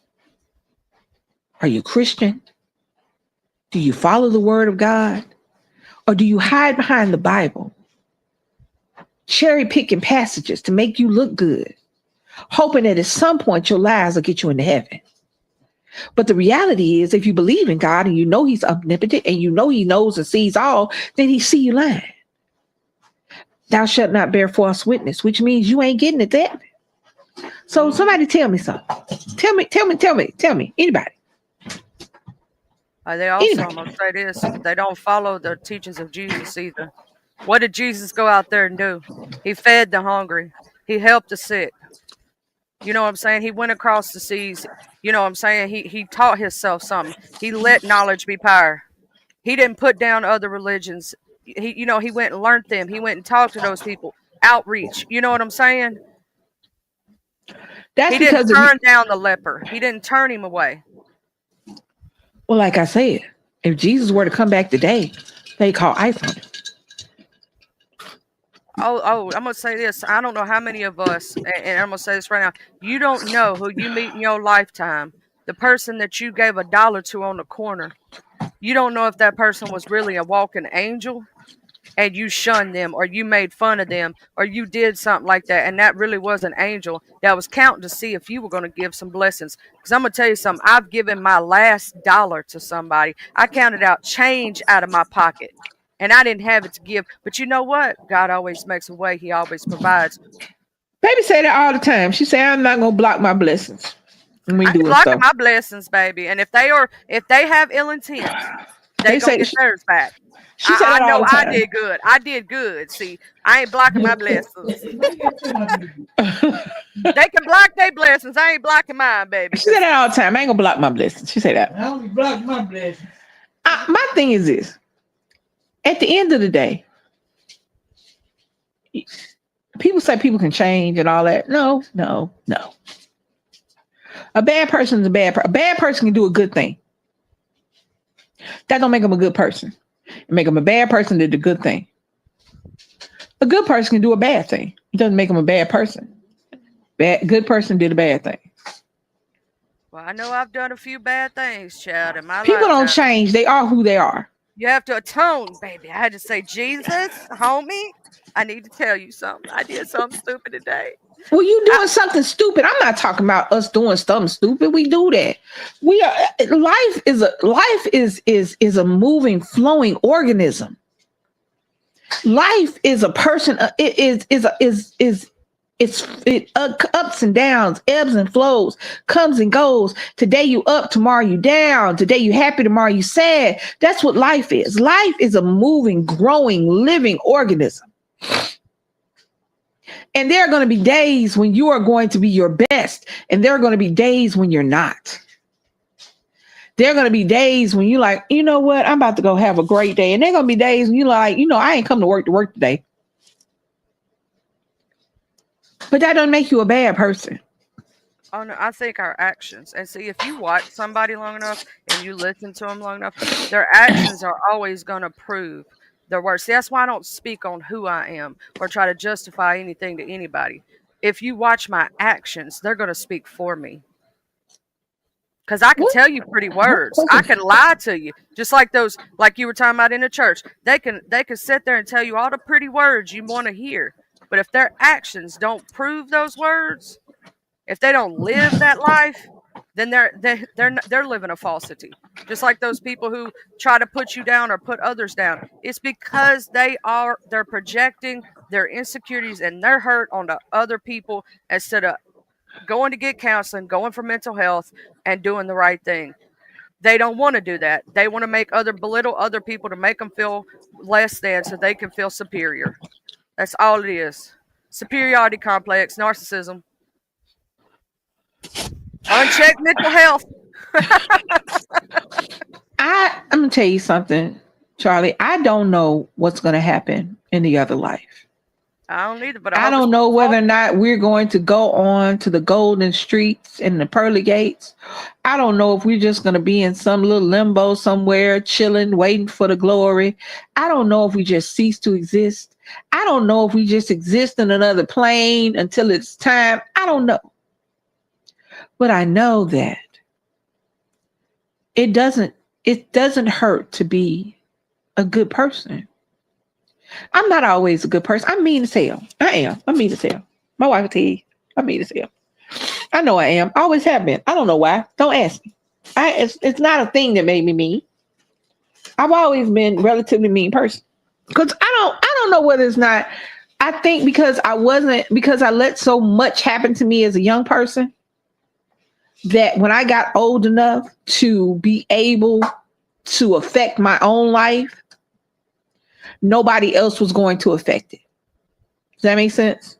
Yes, you made yourself guarded, and in a way you were jaded at the world. Right. I made myself that, and the fact that when I started waiting tables, I started dealing with the general public, not just the people in my circle, but the general public when I was 22 years old. And I did it up until the time I hurt my leg. Off and on, I did it from 22 to 55, 54. And the public and the cross section of people have taught me that the people suck as a general rule. Mm-hmm. They suck. I mean, they suck. I used to get people that if I came to the table and it was a couple and the dude looked at me for 3 seconds too long, she had an attitude the whole time. I went to tables that because I was Black and they knew for whatever, because I'm light, so they might have for a second they was rude. I've had people that thought I was white that would say the N-word in front of me like it was cool, like we was together on that. And I used to that happen once. Oh, they didn't like it because they didn't know me. Oh, they didn't like me very much. I had this guy try to join a stream with me once on another streaming platform, and he kept calling me sister. I'm like, I ain't no kin to you. I don't know you like that. And I didn't know where he was going with it at first, right? And he just kept calling me his sister and saying all this stuff, and I was trying to figure out where he was going. I was like, huh? Okay, because he could tell I was Southern, so he thought I was cool with what he was fixing to do. Right. Oh, no. See, he didn't like that. I got myself who jumped him. My other friends and us, we all jumped him at the same time. That didn't make you a bad person. But it didn't make you a bad person to jump them. I mean, you need to be checked. You know what I'm saying? Sometimes you got to check people to teach them. I firmly believe that most of the people that talk reckless and out the side of their neck publicly ain't been smacked right. The reality is you either ain't been cussed out correctly or you ain't been smacked right. And I told baby all the time, because baby is a sit back listener thinker. You know what I'm saying? She gonna process, she gonna go, and she gonna give him a benefit of the doubt. I am a fuck you say immediately. I am a who you talking to right then and there. That's who I am. We compliment each other on the fact that both of us can't pop off at the I'm same the time. crazy one too, Miss Lisa. Let's give a high five. So we can't high five. So You said high five. we did. I did. So I have come to that realization that some people have just not been cussed out correctly. They ain't been smacked the shit out of right. Because I grew up in the South. The South. I didn't grow up in what might people consider the South. I didn't grow up in sort of kind of the South. I grew up in the South. SOUF. The deep smack South. dab. I was the third hole on the Bible Belt. Do you understand what I'm saying? I'm in the SIP, so I know. I grew up 20 minutes away from the bus boycott in Montgomery, Oh, an hour away from the Edmund Pettus Bridge and Bloody Sunday. That's where I grew up. you was in the deep South. I was. You was in that bad country, child. And as a at the time, I ain't trying to be funny. I am biracial. My father's white, but I was raised black. I had two other people in my class that looked like they was mixed like me, but they wasn't. So we was a class of black folks. We had one white boy, and he left by second grade. And at some point, we had an Indian girl, because that is when people first started coming from other countries to live in America and to go to school in America. Her parents came over from India, and she was going. One was going to school where we were. They had an engineering program and a veterinary program. You had a lot of people that came to my little city that I grew up in because of the school and because of its veterinary program. Because you had a lot. Because I grew up in a place that had a vet program, I thought that every college had a vet program. It doesn't. In America, there are only 7 colleges that provide veterinary studies. The only reason I know that because my sister wanted to be a vet and she told me that. That's the only reason I know that.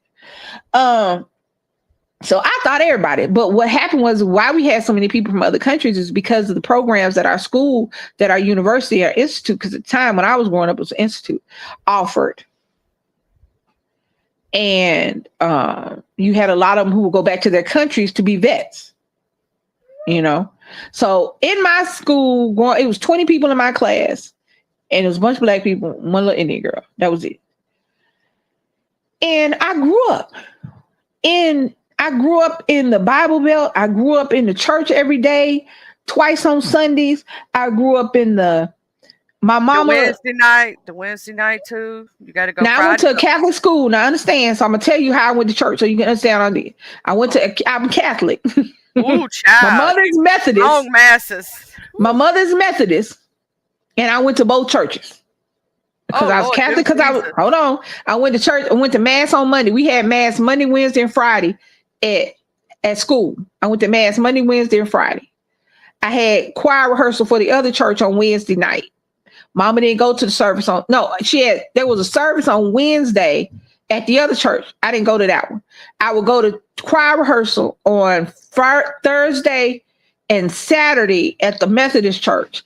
I would then go to church on Sunday at the Methodist church because I went to church Monday, Wednesday, and Friday because we had mass Monday, Wednesday, and Friday at school every week. So I didn't have to go back to church on Sunday. I went to church with her on Sunday. Plus I could sing. So I was in the choir. So I was just not at our church. I was at other churches. Mm-hmm. So from the time I was old enough to sing and got into school to the time I graduated, I went to church Monday, Tuesday, Wednesday, Thursday, Friday, Saturday, Sunday. Only time I didn't go to church was on Tuesday because nobody had anything on Tuesday unless there was a revival going on. My mama didn't really go to revivals. She was a church lady. She wasn't a revival lady. She wasn't you got the church ladies and you got the revival ladies. My mom was a church lady. And that's one of the reasons That is the main reason why I didn't force that on Nick.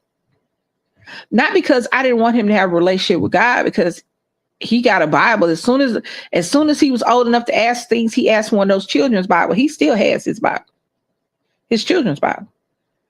When Leilani said, I went to church Sunday through Sunday. She said I went every day.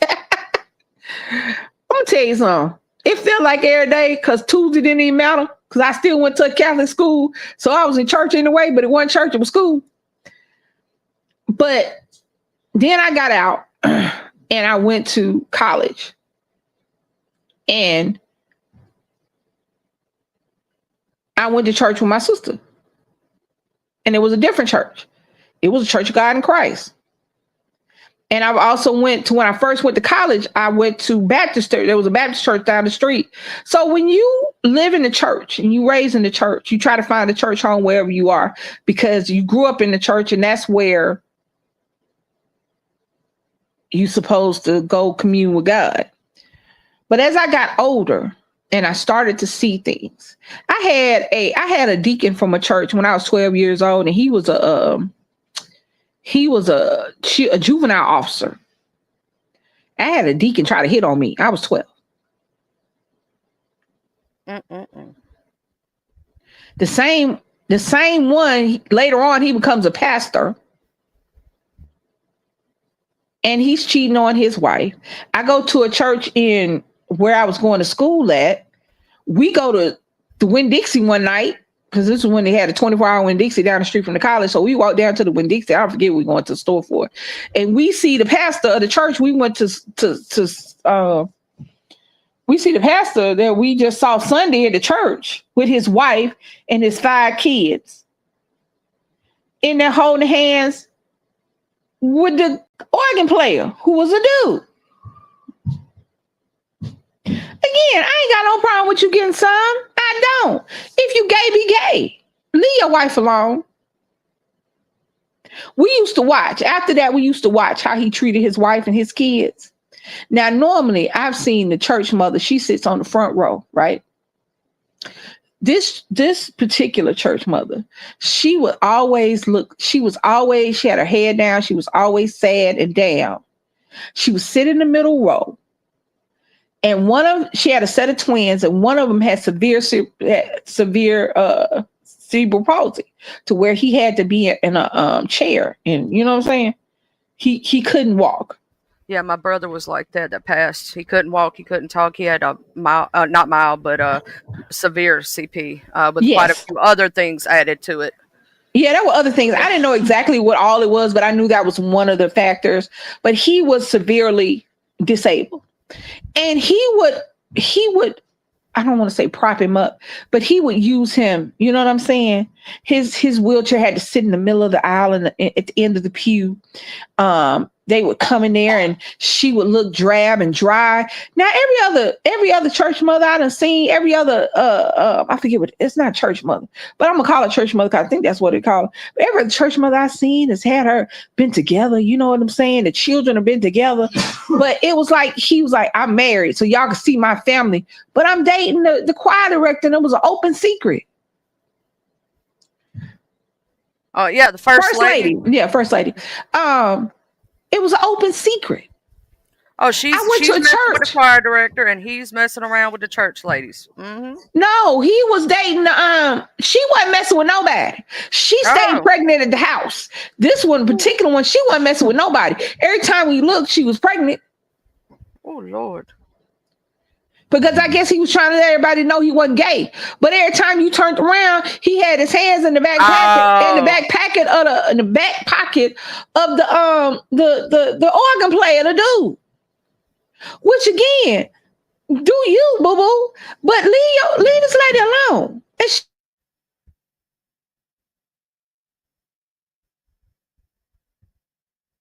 Miss Lisa, your sound went out. But no, yeah, I agree. I've seen that a lot. I went to a lot of different denominations myself. I just went to my first Catholic mass the other day in support of my husband because he grew up Catholic. But I literally, Miss Lisa, if you can hear me, we can't hear you, but just to let you know, I don't know what's going on. But quite literally, I've seen that happen in a lot of different churches. I've seen, there's also like one of my friends who was a church. She was the pastor's daughter. Man, she was buck wild. How many of y'all out there know the pastor's daughter or knew somebody that was a pastor's daughter? And them kids was buck Indian wild. They'd be running the street. Yeah, she ain't had no sound. Woo, can you hear me, Miss Liliana? Yeah, I was trying to tell her. I hope she heard me. But yeah, how many of them pastors' daughters we know running butt wild? Oh, hey, Mr. DC. What's up? Give her a minute. She checking her phone situation. Oh no, it just all of a sudden went on. That phone said she was talking too much. Probably would. Hey, you want to just use my laptop? Hold on, I'm about to get back in there. I can switch the avatar. Oh, it say live. Hold on, I'm about to go back in there. Yeah, I was just entertaining the people for her until she come back. All right, well, go ahead and do that. You got it. Here I go. Here I am. There you go. I'm back. Hello. You got Hello? an echo. Is it me looking for? You can sing it right now, Miss Lisa. You got a little echo going. I It'd be know. right. She, you know. Did the echo go Yeah. on? Yeah, it's gone. But it's. I think what happened is baby. I talk about children a lot on here because children don't really have nobody but their parents. And when I talk about kids, I talk about all kids. I use mine as an example, but I'm talking about all kids. And somebody said something today. There was a man made a TikTok today. He said he doesn't understand parents who hesitate when somebody asks him, would you kill for your kids? He said, I would kill for your kids. Yep. And I said, I did one better. I will kill you for your own kids. I will step in front of that bullet gladly and smile. I will be in my mugshot grinning. If y'all ever see me in a mugshot, you ever see me go to jail, you best believe it was for a very good reason because I can't eat that nasty food in jail. Okay? I ain't But scared of that's- jail. I'm scared of the food. Okay? You stupid. But that's the thing. That's why I do it. It was what started this whole conversation. My phone hot. That might have been why it went off. How long we been on here? I've been on here for 2 hours. I'm getting off in a minute. The whole conversation started because a young girl. This whole thing started because a young girl trusted her spiritual leader, trusted a preacher when she said, "Tell us what you're thankful for." And if it was an adult, we would have knew something was wrong when you sit up here telling me to say what I'm thankful for, but telling me what I can't say I'm thankful for, giving me rules and regulations to my thanks. Don't tell us about this, don't tell us about that, but tell us what you're thankful for. So when I finally tell you, after you make me tell you, because at first I wasn't gonna say, this little girl looked to be about 11, 12 years old. So I'm the little girl. Now, when I finally get up the courage, because this is church and I'm supposed to be protected here, you supposed to be my guide here, and you telling us what to be thankful for. And I finally get up the courage to tell you, even though I'm doing it in front of my mama. And I say, I'm thankful for my stepmother because I can talk to her because I can't talk to my mom. And then I'm a preacher, and then a preacher behind me talking about what you say. Like I said something ugly, like I said something bad, like I said something rude. I repeat what I say. I am thankful for my stepmother because I can talk to her and I can't talk to my mom. So instead of my mama saying, "Oh, baby, why? What's going on?" Instead of wondering why this little girl can't talk to her mama, this preacher, this leader of the church gets up talking about the little girl got demons and we got to exercise the little girl demons. Now, I don't know what the demon for accountability is, but I feel like that shouldn't be a demon at all.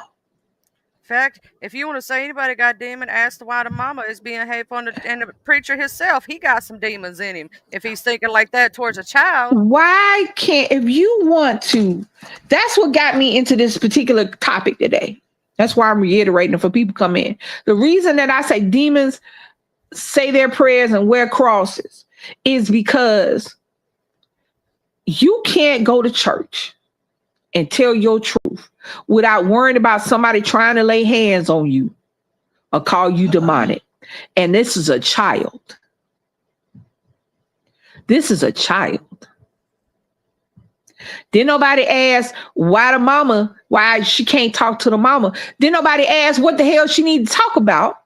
The first place you go to is demon. I bet right now, if I would have asked any one of these Bible thumping, demon exercising ass preachers who ain't seen the damn exorcist, don't know a demon from a hole in the wall, if I asked them to define a demon, they could not give me a definition of what a demon is.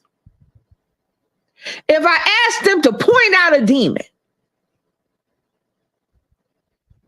when they should point at the mirror, they have no direction to point their fingers in. But it's damn sure not a little girl who is telling her truth and telling what's going on and praying that somebody will listen to her, hear behind the words she's saying, and give her some help. Because that's what I heard. I got some shit going on in my life. I don't know how to process it. I don't know what I'm doing. I don't know how to get through it. And I can't go to my mammy.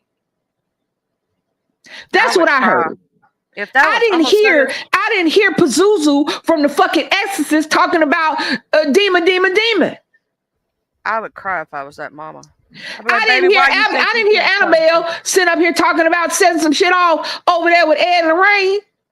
I heard a little girl asking for help from the people that are supposed to help her. That's what I heard. And I heard the people that are supposed to help her ignore her, bastardize her, and traumatize her. And she's not the first. And she's not going to be the last. Super sad. I'm going to say this, Miss Lisa. Like, to me, as a parent, if that had been my child that stood up in church and said that, I'd have had to look at myself real hard about why my kid can't go to me. Because my kid, sometimes, I love him, child, but he come to me about too much. Sometimes he be telling me stuff I may not want to know. You know what I'm saying? I be like, ooh, child. And baby, let me tell you a little secret. The older they get, the worse it gets. The more dumb shit they gonna tell you. Nick said the other day, he said, I'm gone and I'm old enough. Did I ever get... Oh, wait. He said, the principal ain't never called you all them times I ain't go to class. I'm sitting there going. He can snitch on himself now is what it is. Right. But the fact that, and y'all think it's crazy, but the fact that he's comfortable enough to snitch on himself, I'm cool with that. I have no ill will, and I'm not even mad with him for getting away with it. Cause, all right, I know this ain't right, but it is. In my mind, if you got away with it, you ain't do it. Well, I mean, it's too late now. You can't speak it out to it. You got away with it, you ain't doing no way. I'm cool. Your limitations is up, mama. Run out, yeah, you know. Just, you know. I'm gonna tell you, I'm 37 years old, and I was scared to tell my mom I was pregnant. Oh, let me tell you something. I told my mama some stuff after the fact. I say, Mama, this one time. I didn't never do nothing real crazy, right? I was that good kid that stayed home and read books all the time. I was the nerdy kid, to tell you the truth. And so my mom and daddy didn't have much to worry about me. But there was a few things I did, right? And I told my mom, because my mom and daddy's the same way I raised my son. I could go to my mom and daddy about anything and everything.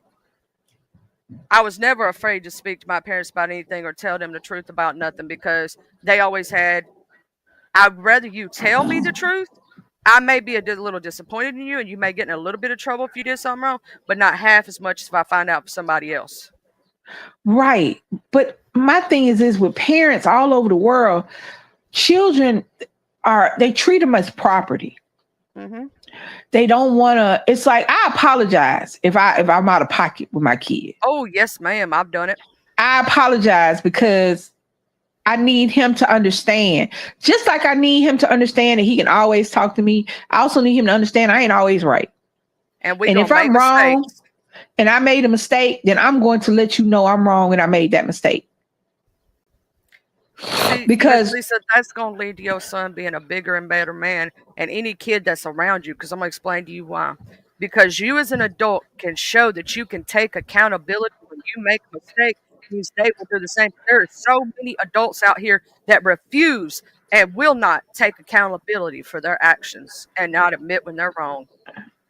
it's just like when he used to ask me for stuff, and I wouldn't say because I said so. I would tell him why you can't do it. And sometimes I would go into graphic detail because the reality is that your children need to know. I don't when he asked about sex, he was young, and I didn't go into graphic detail with him. He was like 6. He was like, where babies come from? I don't know why he asked. I'm sure it was something he saw. And I told him, I said, this, and the third. I said, when you get older, I'll tell you more.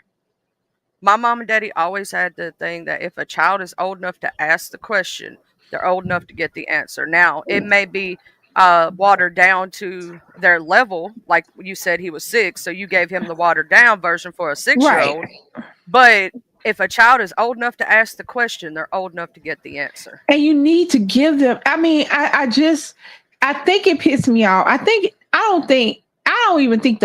what pissed me off was the mother and the preacher wrapping that little girl up, and she's traumatized. You're not helping. If you don't know the answer to something, if you're uncomfortable as an adult with something, your children know. Not just your children, all children. If you're uncomfortable around children, if you are uncomfortable with a situation, children know. If you didn't know how to handle what that little girl said, you should have said whatever your blessing is and went on to the next thing. If you were uncomfortable confronting what she said, then you should have just went on about your business. Stop blaming life on a demon. Stop blaming every day on a demon. Stop blaming somebody doing dumb, bad shit on them being a demon. No, they just dumb and bad.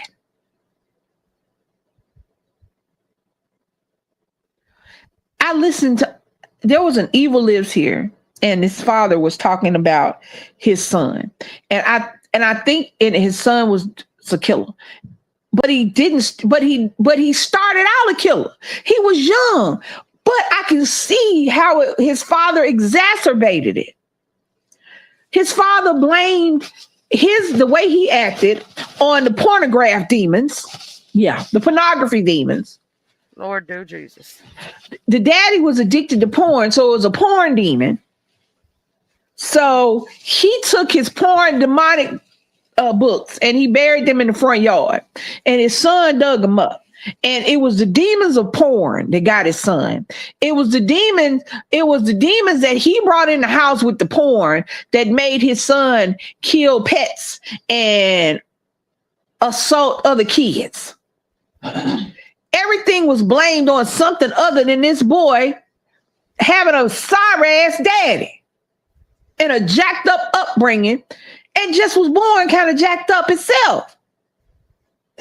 You blame the demons of pornography, the demons of pornography, the demons of homosexuality, the demons of wokeness, the demons of demons, the demons of Saturday. I don't even know. Hell, I've been watching horror movies for damn 50 years, and they got more demons than I've ever seen. I watched a damn movie called Demons, and the church got more demons in that movie. But there's no accountability. You'd rather label a child demonically possessed than to ask why her mama is not a safe space. Hear what I'm saying? The girl didn't confess to being lustful or to stealing or to anything. The little girl said, I am thankful for my stepmama. And instead of inquiring as to why you feel that way, baby, what's going on? Where can we help you? As opposed to saying any of the things I just said. We're going to have an exorcism and a coming in a Hyundai. Instead of asking, baby, why you feel that way? Asking the mama, what's going on? Instead of doing any of that, it's got to be a demon.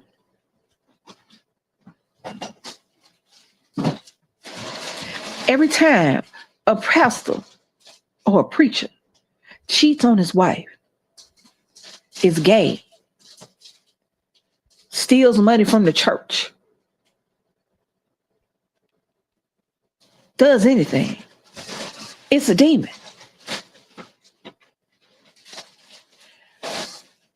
I saw a show, it's called Fatal Attraction, where they, people die. It might have been for my man, one of them. Anyway, so this lady was a preacher. She preached from home, but she also believed in root work and spells. Those two are not exclusive, especially in the Black community. But she would do blessings for married couples and things like that.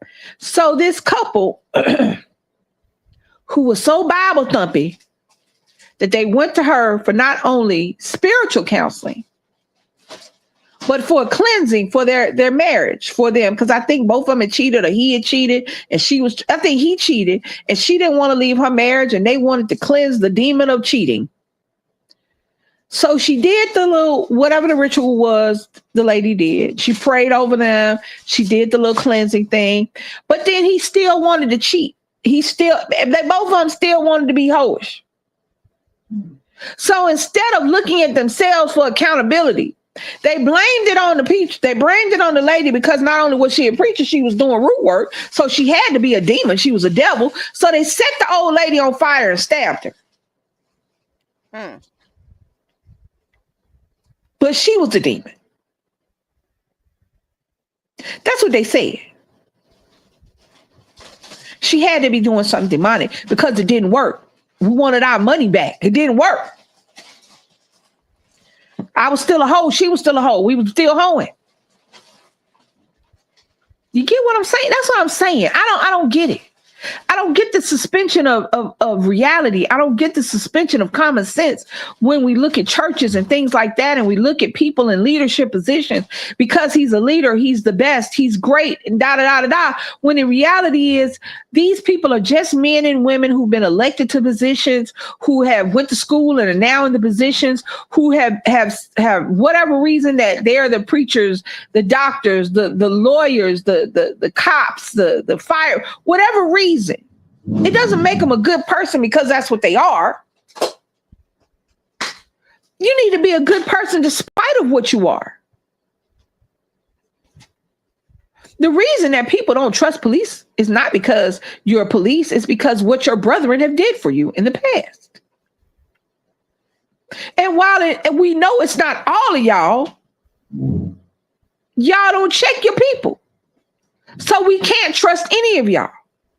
It's like with the women, when people said, would you be scared of a bear or a man in the forest? And most women, I think they said 98% of them said a man.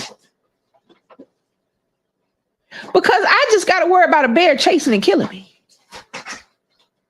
A bear is not going to keep me hostage and rape me for hours and days at a time. A bear is not going to fulfill some sick fantasy, some sick, crazy serial killer fantasy on me in the woods. A bear is either going to kill me and catch me, or chase me and not catch me. That's it. We know it's not all men. We know that. But you don't check the ones that do it.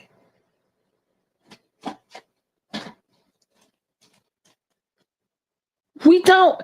If my child is uncomfortable who I'm dating for whatever reason, then I'm not dating them anymore because I don't want to take it.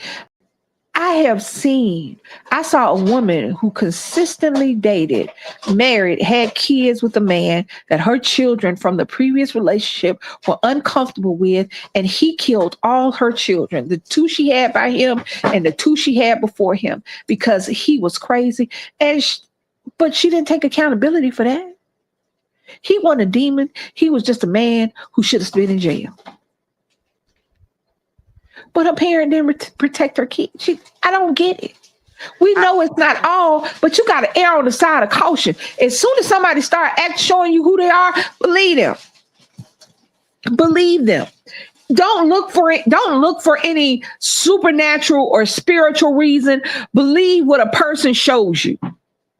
And stop trying to read between the lines and say they didn't mean it. Well, they said it, they did it, so they meant it.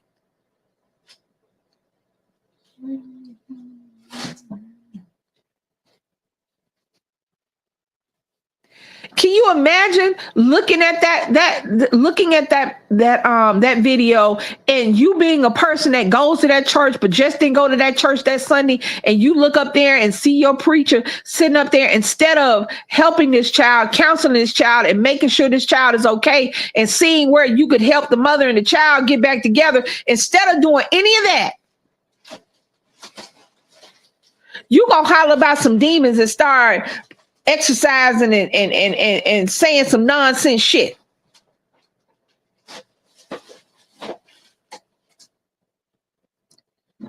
And I don't even want to get on to the daddy who coming on here talking about the fact that his son transitioned to a trans woman, but I don't want him buried like that. Who the hell preacher gonna pray over somebody in a wig? Don't nobody do that. But you weren't in his life.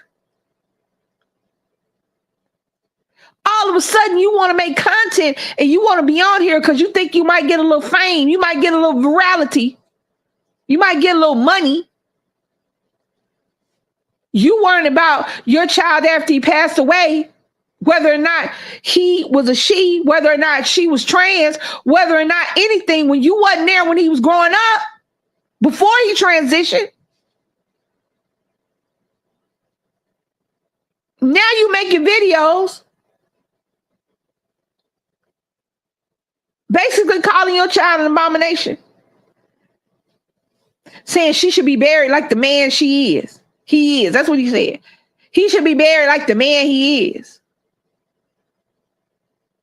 And like I said at the beginning of this video, I don't give a damn if Nick tell me he want to be buried in a Pikachu costume holding a Pokemon ball so he can catch monsters in the afterlife. Guess what the hell gonna happen? He gonna have on a Pikachu costume with a fucking Pokemon ball in his hand, and he gonna catch them damn monsters till I get there, and then we gonna catch them the fucking together. I don't care if I don't care if Brittany says she want to be buried in a pink Barbie costume in a Barbie casket, singing the Barbie song while we put her in the ground. Guess the hell what?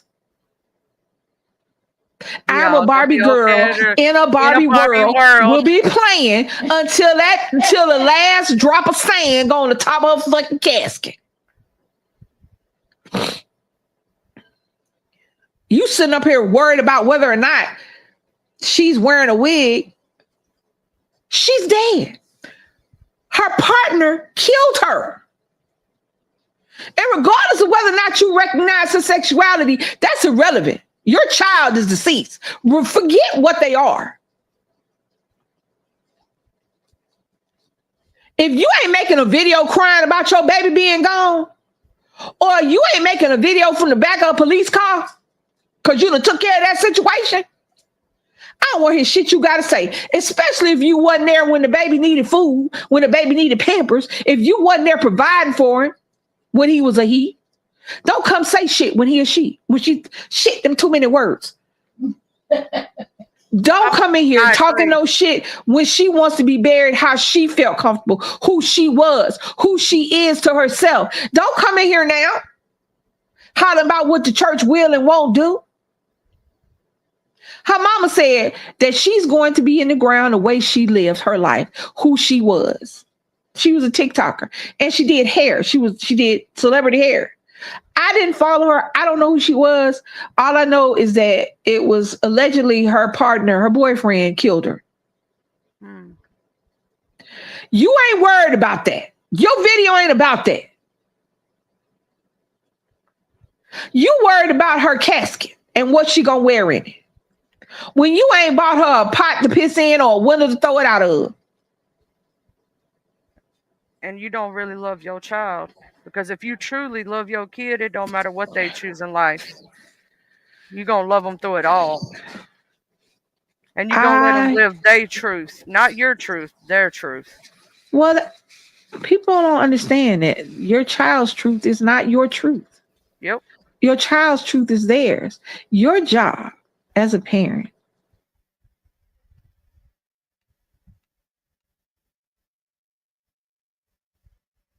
Uh-oh. I think we lost Miss Lisa again, y'all. I think her phone said, oh, to the no, to the no, no, no. Yep. Her phone done overheated again, child. She'll be back in a minute. After these lovely words from our sponsors, please hit that like button, that share, that subscribe, and show some love to Miss Lisa and Mr. DC Kool-Aid. And, thank you all for being here today for the preachings and the teachings of Miss Lisa, because some of y'all need to hear these words. I'm just saying. Love your children, no matter what they decide to do in this lifetime. You brought them into this world. That's your babies. Yeah, we'll be right back after these commercial break. We just had to take a little tiny message time. Her phone burning up, y'all. All right, well, let me go ahead and jump down. Her phone is overheating. Well, I love Anyway, y'all. what's I up, done told Charlie? everybody, Mr. DC, to hit the like button, share, subscribe. That's right. That's what I was about to say. But you got it. You could hold on. I'm gonna make it even look better. Hold on. We're gonna put a Charlie up there. Go ahead, Charlie. Do your thing. Do your thing, girl. Actually, I'm in the process of setting up a station at my computer desk and everything, because I'm gonna start DJing on TikTok.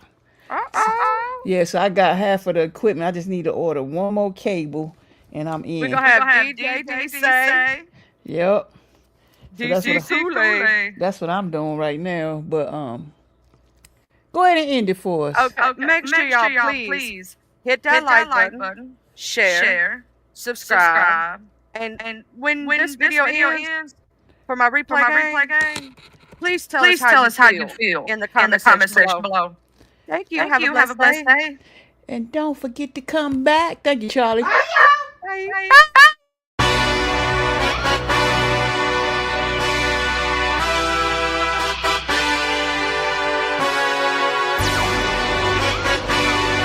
Hey, yeah, let's see how you do under pressure. I've been wanting this shit forever. I've been in the field with whatever they throw at me. Brush it off, pick myself up, moving on to the better. Hey, ain't no errors, baby, it's a new era. I wake up early, feeling rich like I'm Kesha. I get to the paper, boy. Extra. Fuck with me, you know that I got it. Come with me, let's take a trip to the islands. We up on the jet, we'll do more than just fly on it. Stand on that hill, you gon' die on it. Boom. Baby, I'm not one of them, you should try on it. Miss me with all that, I'm on to the next. Fuck this up, I send you back to your ex. But good luck with that, this is big as it gets. Hey, let's see how you do under pressure. Let's see how you do under pressure. Give them a name to remember. Hey, let's see how you do under pressure. Let's see how you do under pressure. A moment can live on forever. Yeah. Oh shit, they don't let me shoot a whole clip. Firepower in this coalition. We just turned the field into a demolition. It was desolate, but I had premonition. I was training for war, every exhibition, every extra mission, every enemy listening. Get off my dick, I got bad intentions. Make it right every wrong, and I'm back with a vengeance. I show you the ropes. Peace in my town, I can show you the coast. Up in the shots if they